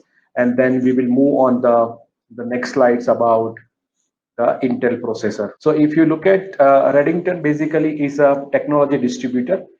We provide the solutions, we provide the box, we provide the telco solutions, we provide the service as well. So if you look at, we are number one technology distributor across Middle East and Africa, MEA, and number two distributor in India. We have a multi-fact approach to the distribution and services both. We have almost top 100 brands in our portfolio, where we serve to more than 38,000 partners. Our expanding to the reach and the coverage are, as I mentioned, is 220 plus brands. But top 100 brands are in Reddington portfolio. We have almost present in almost all Africa markets. We have a proper operation with the warehouse. We also provide the logistics solutions. We also keep a stocks to make sure that as per the demand, we supply the materials. And this is the last year, our financial year closing numbers. We have done the 6.7 billion revenue with the 12-digit compound annual growth rate. That is include the revenue, EBITDA, and PAT. So when it's come to the footprint of the Africa, we are in West, that is Nigeria, Ghana, Congo, Ivory Coast, Senegal. When it's come to the East, we are in Kenya, Tanzania, Uganda, Ethiopia. Also, we recently started having a small operation in Somalia and Djibouti and Eritrea. So almost East Africa is covered. And also we are in North, where Algeria and Morocco, we have a representative who's taking care of the full product portfolio business. And our HQ for Africa is in Dubai, where all the vendor relationship managed by our business manager team and our president, Mr. Aloysius, also based out in Dubai and taking care of the complete Africa business. Total, we are in 37 markets as of today. Here we talk about our brands portfolio. If you see the all top brands, it's in our portfolio. We have a 3 different vertical within our business. One is called volume, one is called value, and last is telco. So in a volume, we basically provide all box, where is laptop, desktop, some softwares, printers. When it's come to the value, we provide solutions product like Cisco, Avaya, Dell EMC. Then we have Amazon Enterprise. We have Juniper. So those are the brand where is a solution required. We have a highly skilled professional team who manage the value business. And then we have another department called telco, where we can provide the telco devices like iPhone, Samsung phones, and Nokia. And these all 3 portfolio, we are very much aligned across across Africa, all the entities. The first brand what we have signed, it is HP, and that is only one vertical, not the HP full portfolio. We have signed only HP supplies. Are you guys are familiar with HP Inc? So that is the first brand. If you look at the down, we have mentioned one brand, and today we are at 220 brands. We started our business with only 25 channel partners because Reddington is a public limited company, and we believe to support our enhance and empower to our partners rather than selling direct to the end users. So we have a reseller segment, we have a retail segment, we have a corporate segments where we supply, just example like a Carrefour or Textbook Center or a few other companies where they have a good understanding and control to the end users. So we never interact or we never do business with the end user directly. That is the reason we have mentioned channel partner. We never use customers. We always say partners because they are the one who is making today Reddington #1 distributor across Africa. So we started with 25 partners. Today we are at 39,800 partners. Our first operation we started in India with 5 employees, and we have almost 5,000 employees today working for Reddington. And our first focus is to make sure that we more rely and more having a cultural business approach to the market rather than having a one-side approach. So we prefer to have a maximum employee locally rather than experts. So it is a better understanding and better approach to the market to grow the business very fast. So we started, as I mentioned, in India first, and now we have 37 markets. We started with 3 sales office. We have 80 sales office. The first warehouse for Africa, we have started in Reddington Gulf. And now we have a 220 plus warehouse. Also, we provide the warehouse solution through our ProConnect company for full logistics supply across Africa. So we do distribution, we do after sales support, that is our ensure service, and also we do logistics solution through the ProConnect. We started with 1 service center, as I said, it's called ensure service center, but today we have 285 plus service center across. The tie-up between Intel and Reddington is very important in terms of technology and in terms of the way technology is moving from dual core processor to Core i3, Core i5, Core i7. I'm sure the audience are very much aware of the processor type because it is mandate. It is very required. It is very important requirement today to have a laptop with us with the situation. And the trend is also moving slowly to work from home rather than working from office because it's more convenience in terms of precautions point of view. So everyone today, it is important to have a laptop or tablet or desktop at home and execute your work. So I just want to give a few highlights about the new invention of Intel, where they have launched the 10th generation processor. It was familiar from the 5th generation, 6th generation. Actually, that's the time they started giving education to the market, education to the partners, education to the end users, that how you select your processor. So let's move on. So basically, the very fundamental processor technical is that the core, how many cores or how many layers are inside in the processor. That is the basic of processor manufacturing. So the number of cores are more, the performance is higher. The number of RAM is installed in the system, the performance is higher. But it's very important that your processor also should have an equivalent RAM aligned with your machines. Then you can have a better performance. So Intel is all talking about that we are ready for today's demand. We are ready for today's challenges. And that is the reason they come up with the 10th generation processor with some variants of different types. So that will help you to boost your productivity. Like maybe you are doing some graphics designing, you want to since is working from home, students are getting too much connected with your online classes. So they need a good speed, a good system.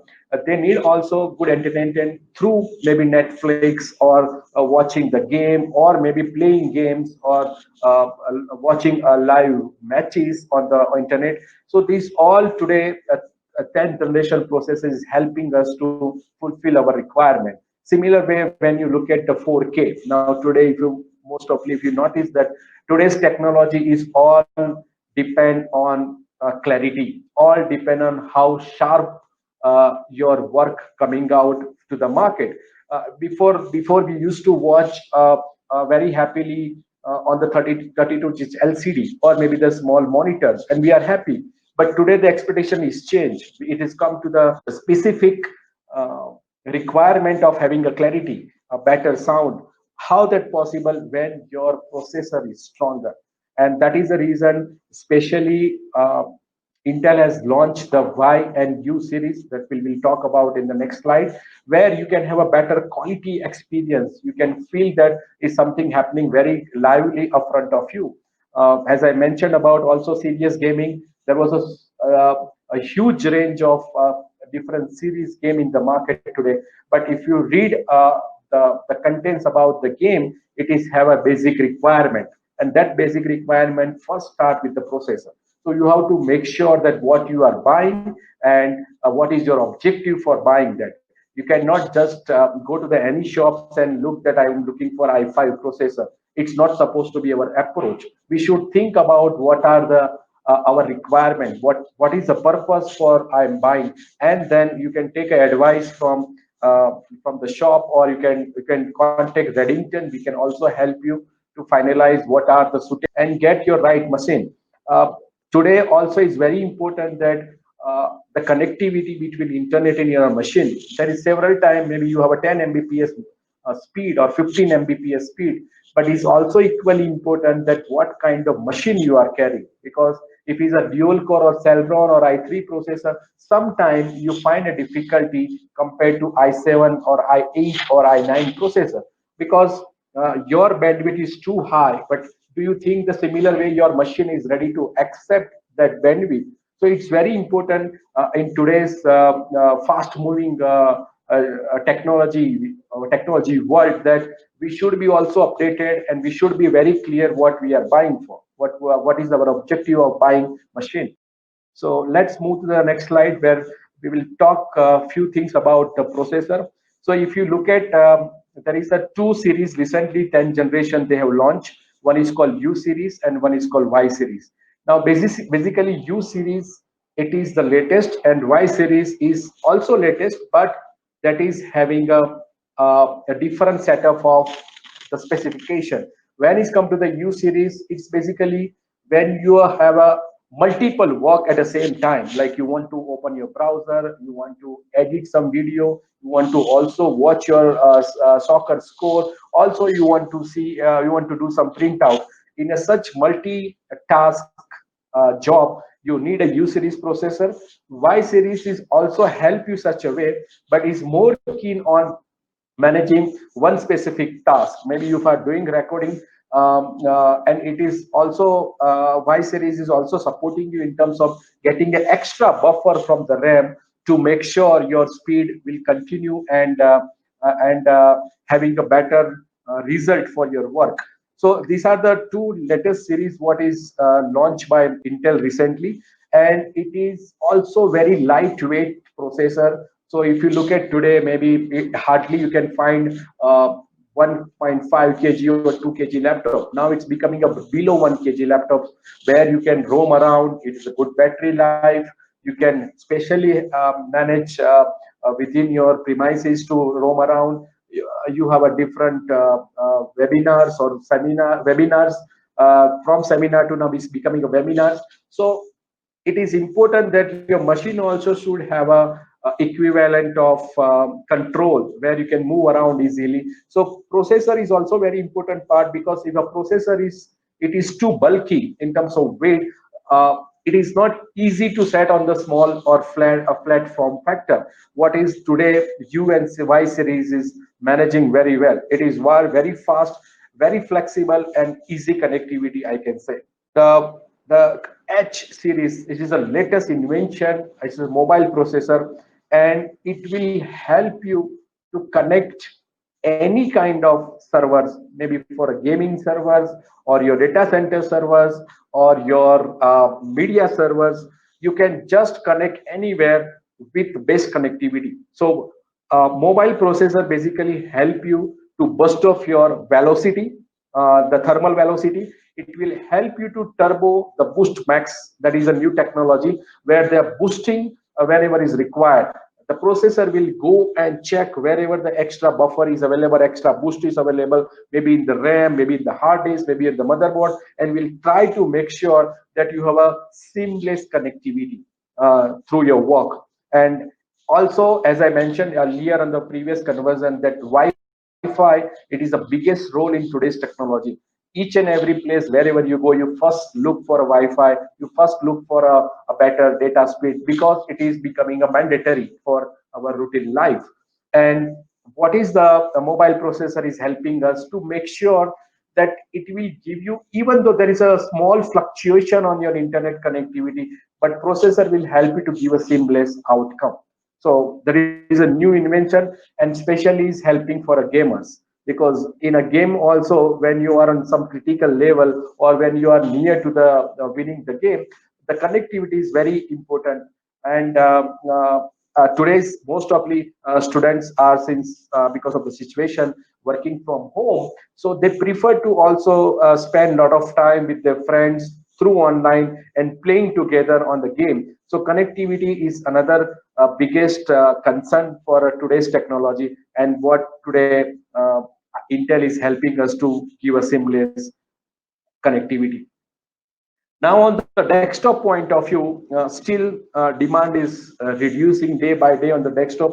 The people prefer to have a laptop rather than desktop, because of you cannot roam around. You need a proper power plug at your home or at your premises. Then you can only connect the your desktop. But very important part also for a elite desktop, that is again coming with the 10th generation processor. It is very important that your lot of media work, where maybe you have to work Photoshop, maybe you have to work on some video streaming, or maybe you have to work on some editing for a media. It is the best solution is a desktop. You need some stable connectivity in terms of a bigger screen. Maybe you are working on 24-inch, 32-inch screen, because a lot of media devices are also connected. So you want to see the file video at a one time. So it is very important that also desktop, it is crucial when such kind of webinars or maybe online meetings, and some hosts are managing the entire big portfolio of presentation. So desktop is helping in such a way where you can have a better comfort to managing your trainings or managing your work. And exactly the elite desktop with the 10th generation is doing the job of giving you stability and managing the hard task on your desktops. The PC, that is, as I mentioned, the new invention of the 10th generation, it is this specific V processor, that is a virtual processor in a system, is helping you on even on the basic machines. Maybe a few audience or few clients of your company, or maybe you are want to give us some kind of solution to school, where maybe the they do not need such big technology like what we have discussed in previous about a mobile processor or about U series or Y series. But this specific segment will manage your budget. Also, you will manage your routine work. Maybe you have some small presentation you want to do, your routine classes, some assignment, maybe your a Word document or some Excel work. You can easily manage through vProcessor. It is also having a technology where you can make a stable your connectivity through your internet or your data bundle through hotspot you are connecting, and also is helping you to make sure that you have a right contents to download or upload on the internet, because it is helping you for having a good connectivity for your education or your small business. Maybe you have 2 or 3 uh, employee working in your company and you want to do the small setup for a server, so you can do with this PC with the P processor. So this basically, if you look at from previous slides to this slide, Intel has tried to cover full budget, audience budget, and also giving you the full seamless connectivity in terms of your internet, and making sure that your, no matter how strong your work or how bulky your work in terms of size, still will give you the better performance. So I will run the one video after the slide. You will understand better in a more technical, but in a better view of how the Intel is coming with a different layer of the processor for the different segments. So let's have a small video to understand more about the technology in terms of speed, and in terms of cores, in terms of the gigahertz speed. So you can, whenever you make up mind to buy a 10th generation processor, you have at least better clarity or understanding that why you want to buy 10th generation processor. Get elite real-world performance for your desktop PC with 10th gen Intel Core processors.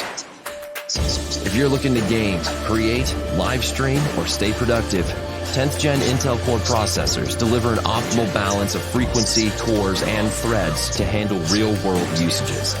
Get enthusiast-level performance with an Intel Core i9 processor, up to 5.3 GHz clock speed for peak gaming performance and content creation workloads. Or for competitive gameplay and content creation, choose an Intel Core i7 with up to 5.1 GHz clock speed to handle your demanding applications. The Intel Core i5 processor with up to 4.8 GHz gives you a seamless AAA gaming and entertainment experience. And with up to 4.6 GHz clock speed, the Intel Core i3 is a great fit for everyday tasks and productivity.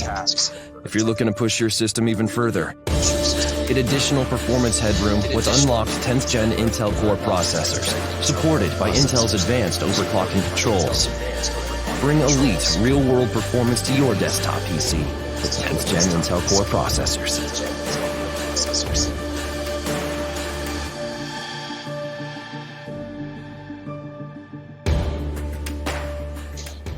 So as you've seen in the video as well, they have a varieties and different solution for a different segment. So this is all about Intel, the new invention about 10th generation processor. So these are the new generation, what I was talking about: Core i7, Core i9, and Core i5. So basically it starts from your basic requirement to your high-end requirement. Intel has a complete solution for your work and for your target of work.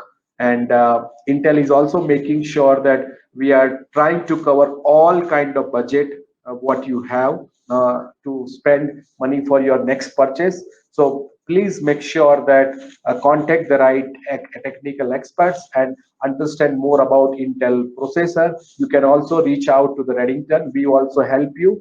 And that's it from my side. Thank you so much for listening me. And let me know if you have any query. We can reach me out through my contact details. Thank you so much. In today's rapidly changing business world, the cloud is your future. It's where you want to be. But the transition can be complicated, and you need someone to guide you. You need an ally in the cloud. And you'll find one when you work with a VMware cloud provider. With over 4,000 providers to choose from, it's easy to find the right ally to help you meet your business needs. You'll have no trouble connecting with one that provides the standards and compliance certifications required in your industry. Trusted partners located in more than 100 countries ensure data sovereignty, helping you meet security and privacy regulations. And validated cloud services based on VMware technology mean greater choice and more flexibility for your organization to scale as needed, while delivering the IT agility, efficiency, and cost savings of a hybrid cloud environment. No matter how complex the challenge or diverse your needs, VMware cloud providers will make the cloud work for you.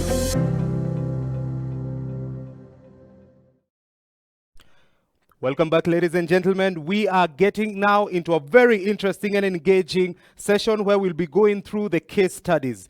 But before we get into that, we'd like to appreciate Daisy Kiplagat.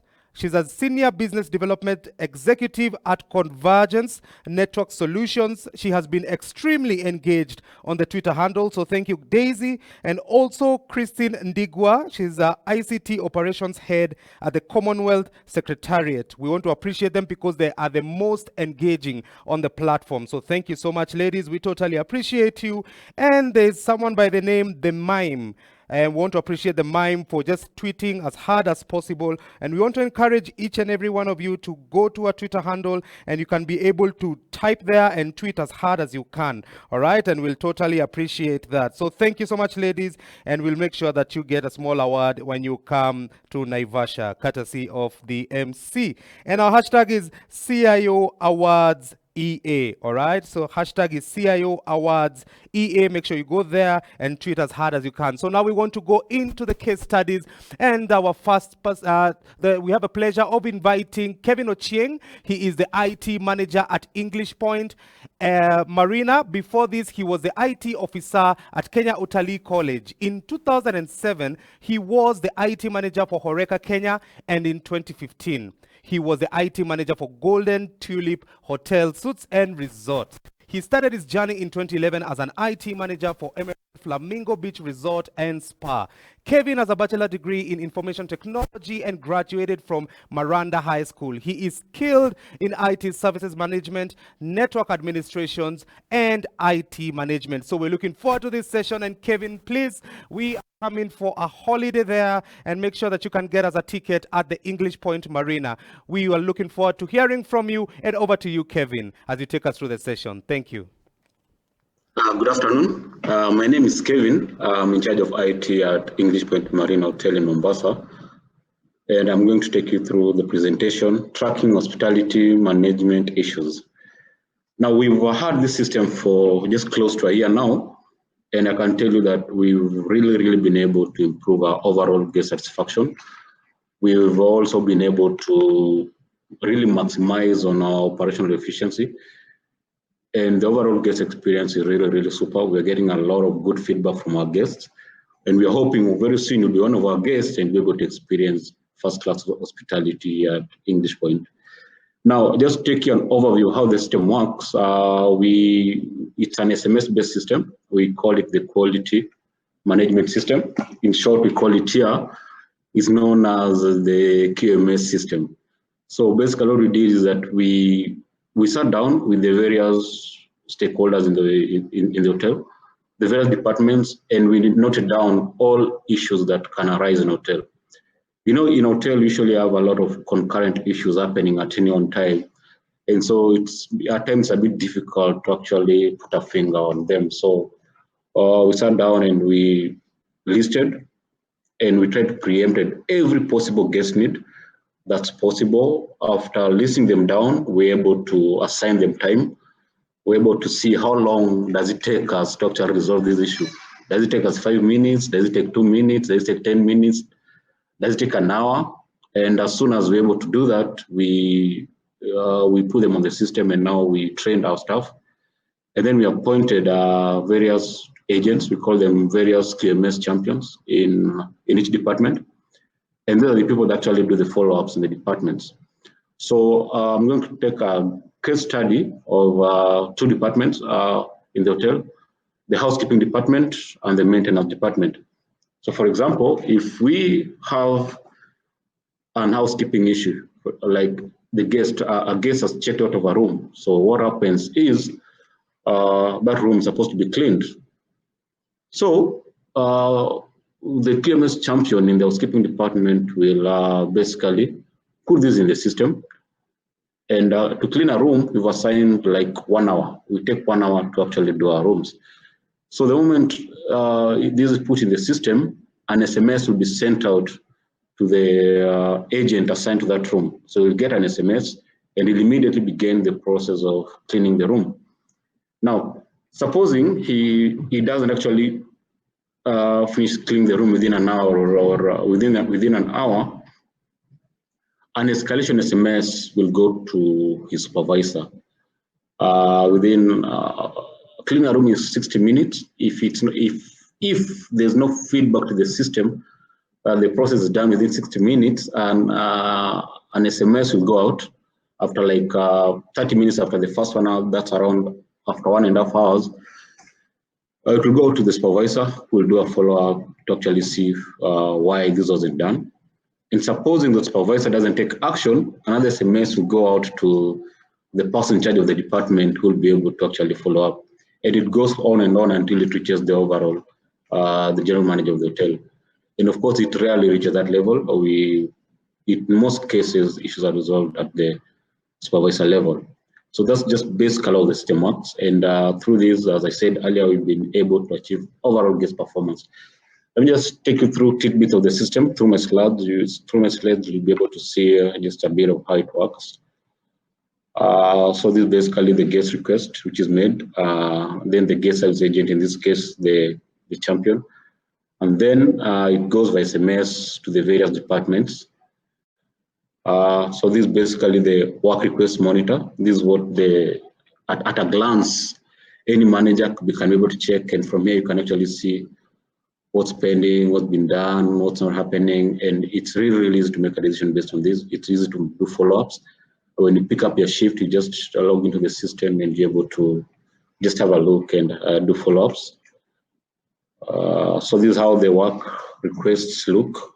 For example, in housekeeping, we have this extra bed, guest requests, and all that.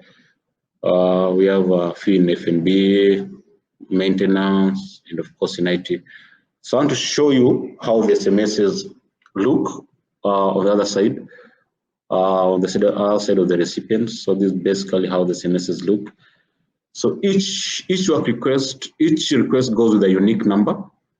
Like this one for room number B45, we have this unique number, and this is the tracking number that we'll always use in the system to actually track. So this is a number that someone will call and ask, how far are you with this? Are you done with this issue? For example, these, and we also have these, we also have another one here. So this is how the agent will receive it. So this one goes to someone in the room. This is someone who's in charge of this room, B203. And he's being informed that the guest has extended. There are some procedures that take place whenever a guest has extended a room. So this person is being informed that the guest has actually extended. And so he has 60 minutes to make the various procedures for that room. And as soon as it's done, he'll notify the operational center, who will be able to close the issue. The next example is an example of a maintenance issue. The reception male washrooms, there's a tap that was shaking and shaking. This is an SMS that goes to the plumber, and the plumber has 60 minutes to fix this issue. And of course, with maintenance issues, we know that there are normally some probably spares required. So this person can simply go back to the system and just postpone the issue, say spare required. And of course, this now will move back to, he'll get a chance to say how long he has until he sorts out the issue. We also have an example of an escalation SMS over here. So this will go to the like a supervisor level, telling him this is taking too long, and then he'll be able to follow up We have another example here of a closed guest issue. This is an issue that has been resolved. So this SMS will go to the person who raised the issue and also to the head of that department. He'll be able to see that there's an issue that had been raised and it's now been fixed. And just as simple as that. And folks, this thing has really helped us to track a lot of issues. We're able to put a finger on almost all issues at the hotel happening, and this happens across. In a day, we can have up to 100 or even 200 issue requests, and we always try to close all of them as soon as possible. And this has also enabled us to appraise our staff easily, because through this, we're able to check which staff is finishing issues on time. For example, if you're supposed to do your room in 60 minutes and we find that you're always doing it in 40 minutes, then you're good staff, and we're able to reward such staff. And we're also able to see which staff is lazy, which staff is not closing the issues on time. And of course, we're also able to improve, to have a talk with such staff and also be able to improve on them. And so it's a win-win for the guests. It's a win-win for the management. It's a win-win for the staff himself. Another staff is able to self-regulate. You know that you have 1 hour to do a task, you have 30 minutes. You're able to do it and able to close it. So this works for us, and this has made us very proud at English Point.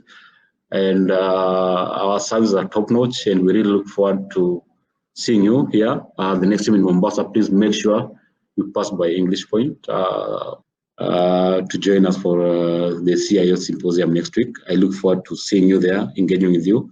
If you've not registered, then we hope you register soon.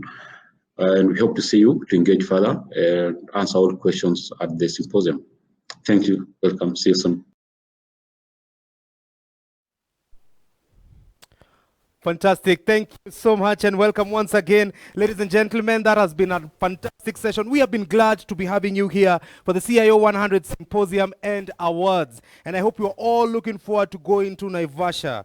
So we're still on the case studies, and coming up next will be David Karaoke. He's the manager ICT and innovation at Ketraco. So one thing that you get to know about David is that he is experienced in ICT management for over 15 years, in also projects delivery, and he has gained both in private and public sector. He's currently working at Ketraco as the manager in charge of ICT and innovation. His primary role is to enhance ICT automation and promote innovation in the company by planning and managing the deployment ICT systems and solutions. He is a Toastmaster, and I can confirm that he's a really good MC, and he loves the sport of cycling and CrossFit, and I can also confirm that because I follow him on Instagram. But over and above that, this is someone who is experienced when it comes to IT management and technology, and he has a serious passion for it. So we're going to listen to David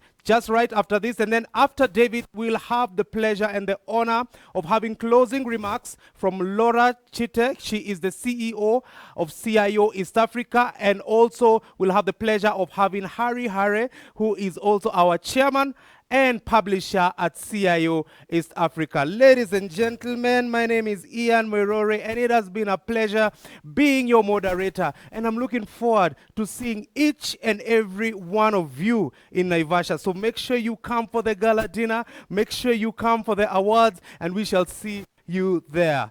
Thank you very much, and God bless you and keep you safe. Thank you. Good day, ladies and gentlemen. Today, I'll be discussing on the procurement digital transformation journey for Ketraco, that is Kenya Electricity Transmission Company. So who's Ketraco? Ketraco is a 100% owned state corporation whose mandate is to plan, design, construct, and own high voltage transmission lines that form the backbone of our national transmission grid. Our vision is to be a world-class electricity transmission company and the leading interconnector in Africa. The future is important for us here at Ketraco. And in the future, for example, we see an agency at the center of power trade. And a power consumer, for example, like Bamburi Cement, will be able to buy power from Ethiopia and use our grid to transport power to their factory. Our transmission lines at Ketraco also carry fiber optic OPGW. And if, for example, you've enjoyed 4G network in the remote areas of Kenya, it is a high chance that this was probably carried on our grid. KETRACO is also an ISO certified company, and we are well on our way to being an ISO 27001 certified company. So my name is David Kariuki. I'm the manager in charge of ICT and innovation here at KETRACO. And my primary role is to enhance automation and promote innovation in the company. Over and above that, I'm just a family guy who loves a sport called CrossFit. Further to our project was specifically around digitizing our entire procurement process via the SAP Ariba, via an e-procurement platform powered by SAP Ariba. Specifically for this project, I co-led the project team that made history by being the first company in East and Central Africa to digitize its procurement platform via SAP Cloud platform. So our implementation took a couple of months to implement with 2 go-live dates, starting with a product called Commerce Automation and Strategic Sourcing. So what do I mean by this?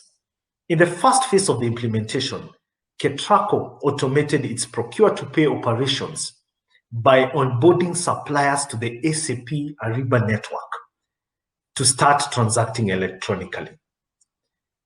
With this, purchase orders, good receipts, invoices, and all documents related to the payment of goods and services were now being processed online. The second phase of the implementation was where we had the real innovation that had the impact. This is where we digitized our end-to-end automation of tendering and supplier management and contracts. This saw tenders and quotations being submitted and processed online. We are now 100% paperless. All the documentation regarding open tenders, selective tenders, restricted tenders, requests for proposals are now fully submitted online. They're received, evaluated, and awarded online. As we know it, procurement in the public sector is heavily governed by the PPOA Act. Therefore, this was not an easy implementation. And as we were able to accommodate, as we tried to accommodate the requirements of the PPOA Oversight Authority into the public cloud implementation. And we were able to build specific templates around this implementation. So briefly, why did KETRACO decide to embark on this broader procurement journey? For us, just prior to this implementation, KETRACO had just moved all its operations to the SAP ERP while adopting the best practices wholesale. It was this business transformational project that garnered us an award in the SAP Gold Mark for 2016-2017 in the Africa and the EMEA region. With this award, we saw the value of automation. And now we were even more bolder and ready to go to the next step, which was adopting the cloud journey. Because it was clear for us that all the innovations were being done on the cloud and not so much on premise with regards to SAP. So through an internal value assessment approach, we digitized, we charted our roadmap, and we were able to pitch for SAP Ariba to be our product of choice to run end-to-end procurement process. This was later incorporated in our strategic plan. But secondly, there was another driver that really catalyzed us towards the digital transformation. And this was a presidential directive that required state corporations to automate and integrate to the e-procurement module via an executive order number 2 of 2018. So in this executive order, and in line with the president's commitment to entrench good governance in the management of public sector affairs and deepen accountability, the president issued several executive orders that required public entities to start migrating their e-procurement solutions with a seamless integration to IFMIS. So KETRACO went live just before the pandemic hit. And allow me to share just a few benefits of how this transformation really helped us during the pandemic. The first benefit is that we completely eliminated paper-based communications with our suppliers, and we improved supplier relationship through electronic communication. So by enabling key features like electronic purchase orders, allowing suppliers to do their purchase order confirmation, we were able to gain a 360 view of suppliers' performance and their ability to deliver online. You know, suppliers were now able to receive their purchase orders, their request for quotations directly into their inbox.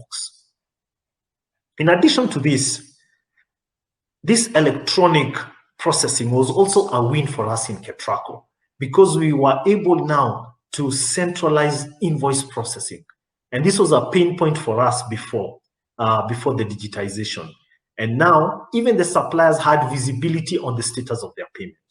A second benefit that I can bring out is that we were able to manage and monitor our suppliers through a very deliberate selection process.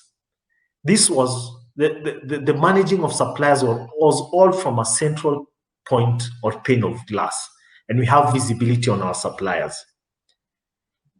Why this is important to us as KETRACO and a public sector company is that we were able to manage a special category of suppliers known as the AGPO suppliers. These are the youth, women, and persons with disability as required by law. So the supplier base continued to increase, and we were able to now have a competitive advantage for our supplier and give specific tenders and opportunities for business to this special group. A third and final benefit, which I can just bring out, is that we were able to standardize our contracts and templates because they were just coming from one single template. Finally, as I take a minute to reflect, especially during this time of the pandemic, how this digital transformation has really come out, is that in fact, it was during this pandemic that we were able to really look back and realize the benefits of our automation. For example, I recall in the month of July this year, right in the midst of the COVID-19 pandemic, where we had really the social distancing protocols and the safety requirements, KETRACO conducted one of the largest events, tender events, where we were disposing of our motor vehicles. This event attracted hundreds and hundreds of suppliers, literally to the thousands. And all this, we were able to manage it 100% from our Ariba system.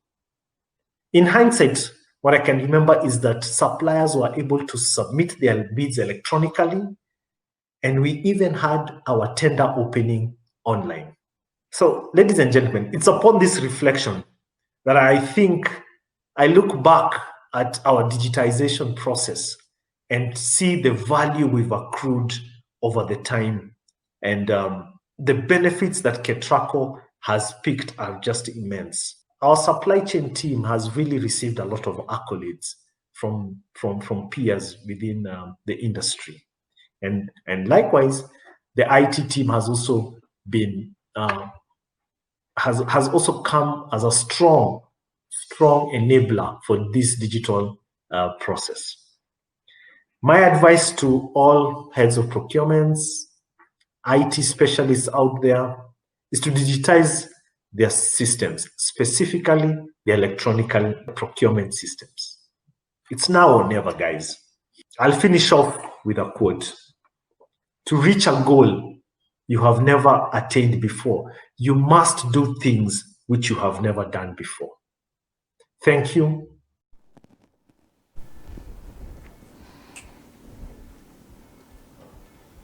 Good afternoon, ladies and gentlemen. What an amazing 2 days we've had. I believe the content has been exciting, engaging, even just the fact that we are trying a new platform. I mean, I've been watching the conversations online, and I'm so excited to see that the engagement continues, whether we are physically together or we are online. As you can see with me on stage, I have our chairman, Mr. Hari Hare, and it's amazing how this mzee can adopt technology so fast. He's here on a virtual platform. Did you just call me mzee? Mzee, of course.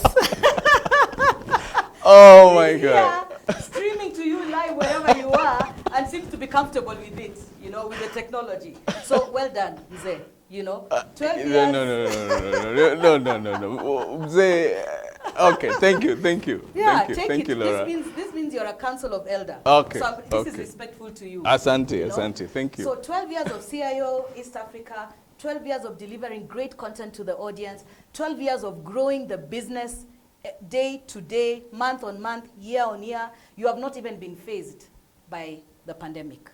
No. Yeah? No. So I just love the dynamism that CIO East Africa is operating with right now. And I believe the audience also agrees with me.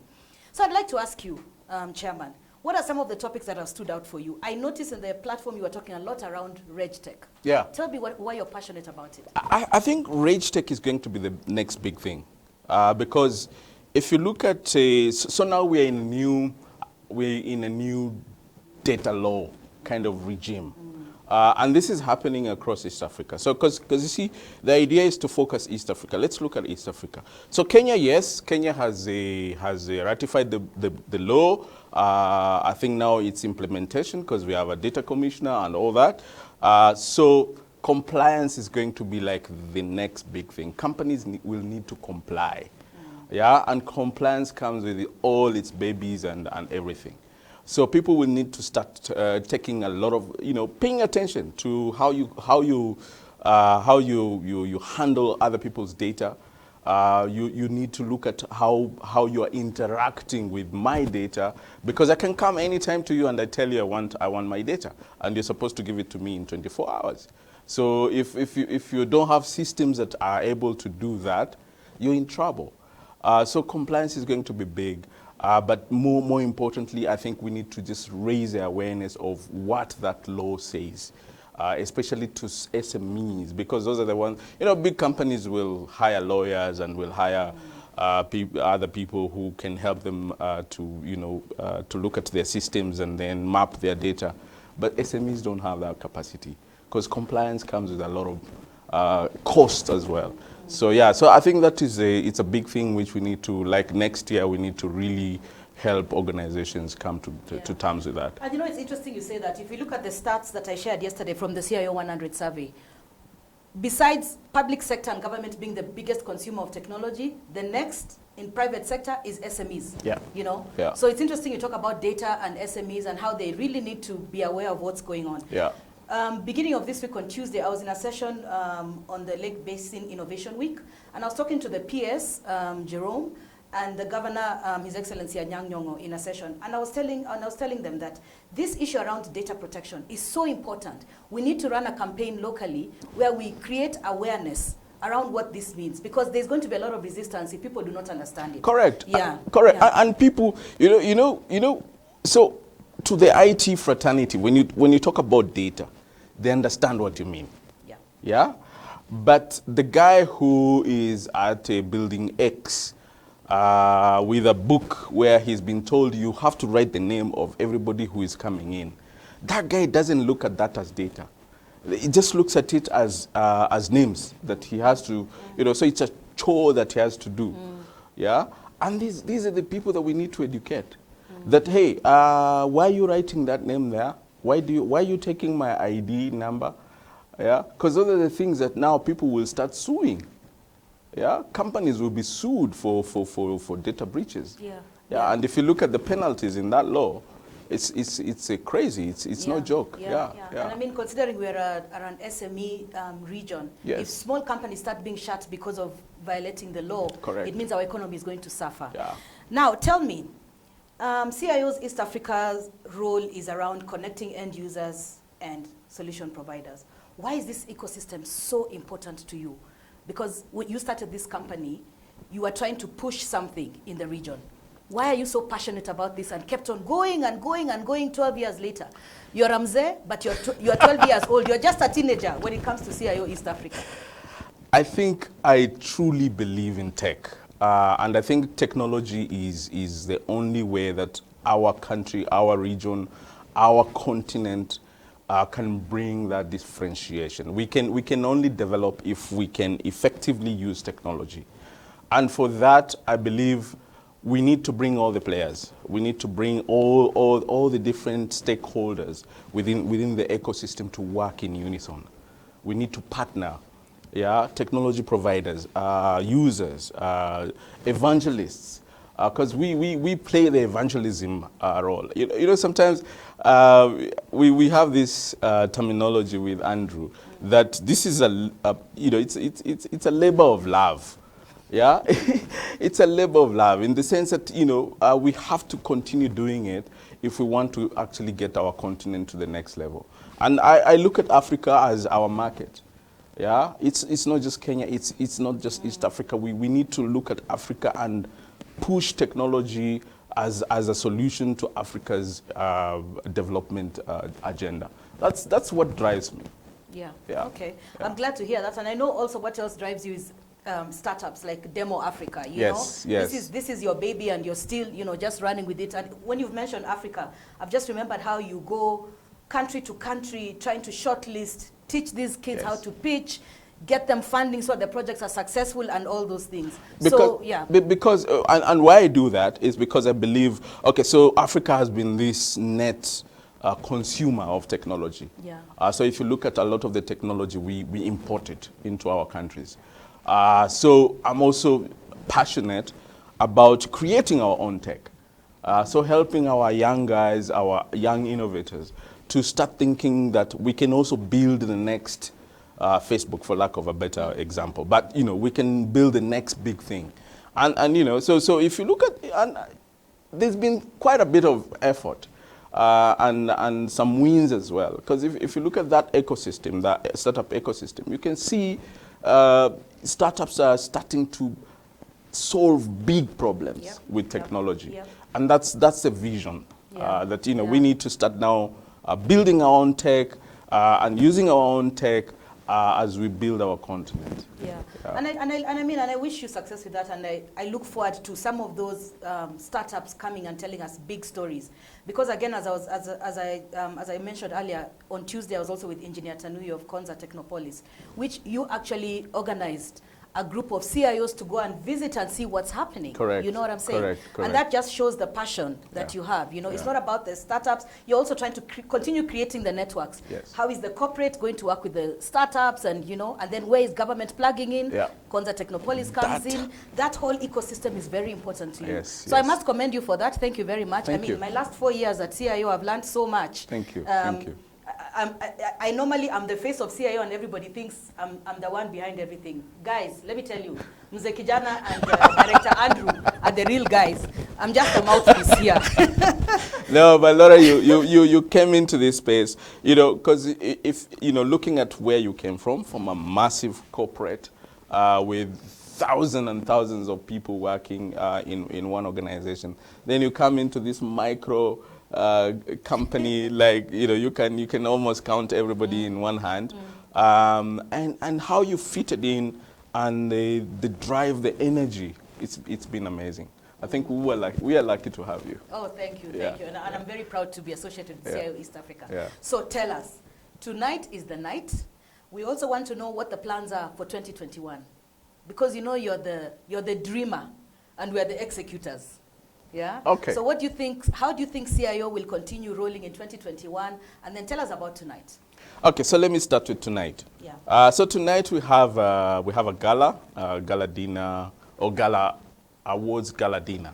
That's the right. You need to have those words in that order. Awards gala dinner, because we will be celebrating people who've put in a lot of effort in building technology within their own organizations and making sure that the organizations are benefiting from tech. We had over 300 applications from different sectors of the economy. So the judges have gone through all those, and Today is a day. Today is when we say, these guys did better than these other ones. But it's not to say that other people did not do a good job. We just have to have winners. Yeah. Yeah. So we'll have that, and this is a physical event, of course, in compliance with the Ministry of Health COVID-19 protocols. So we'll have social distancing and all that, and this happens in Naivasha at Lake Naivasha Resort from 6 o'clock today. So, guys, let's go. Let's celebrate. Even in the time of the pandemic, we need to celebrate. We need to celebrate the successes, the little successes we've had. So that's what we're doing. 2021. I think 2021 will be a very interesting year for the way I see it for CIO East Africa.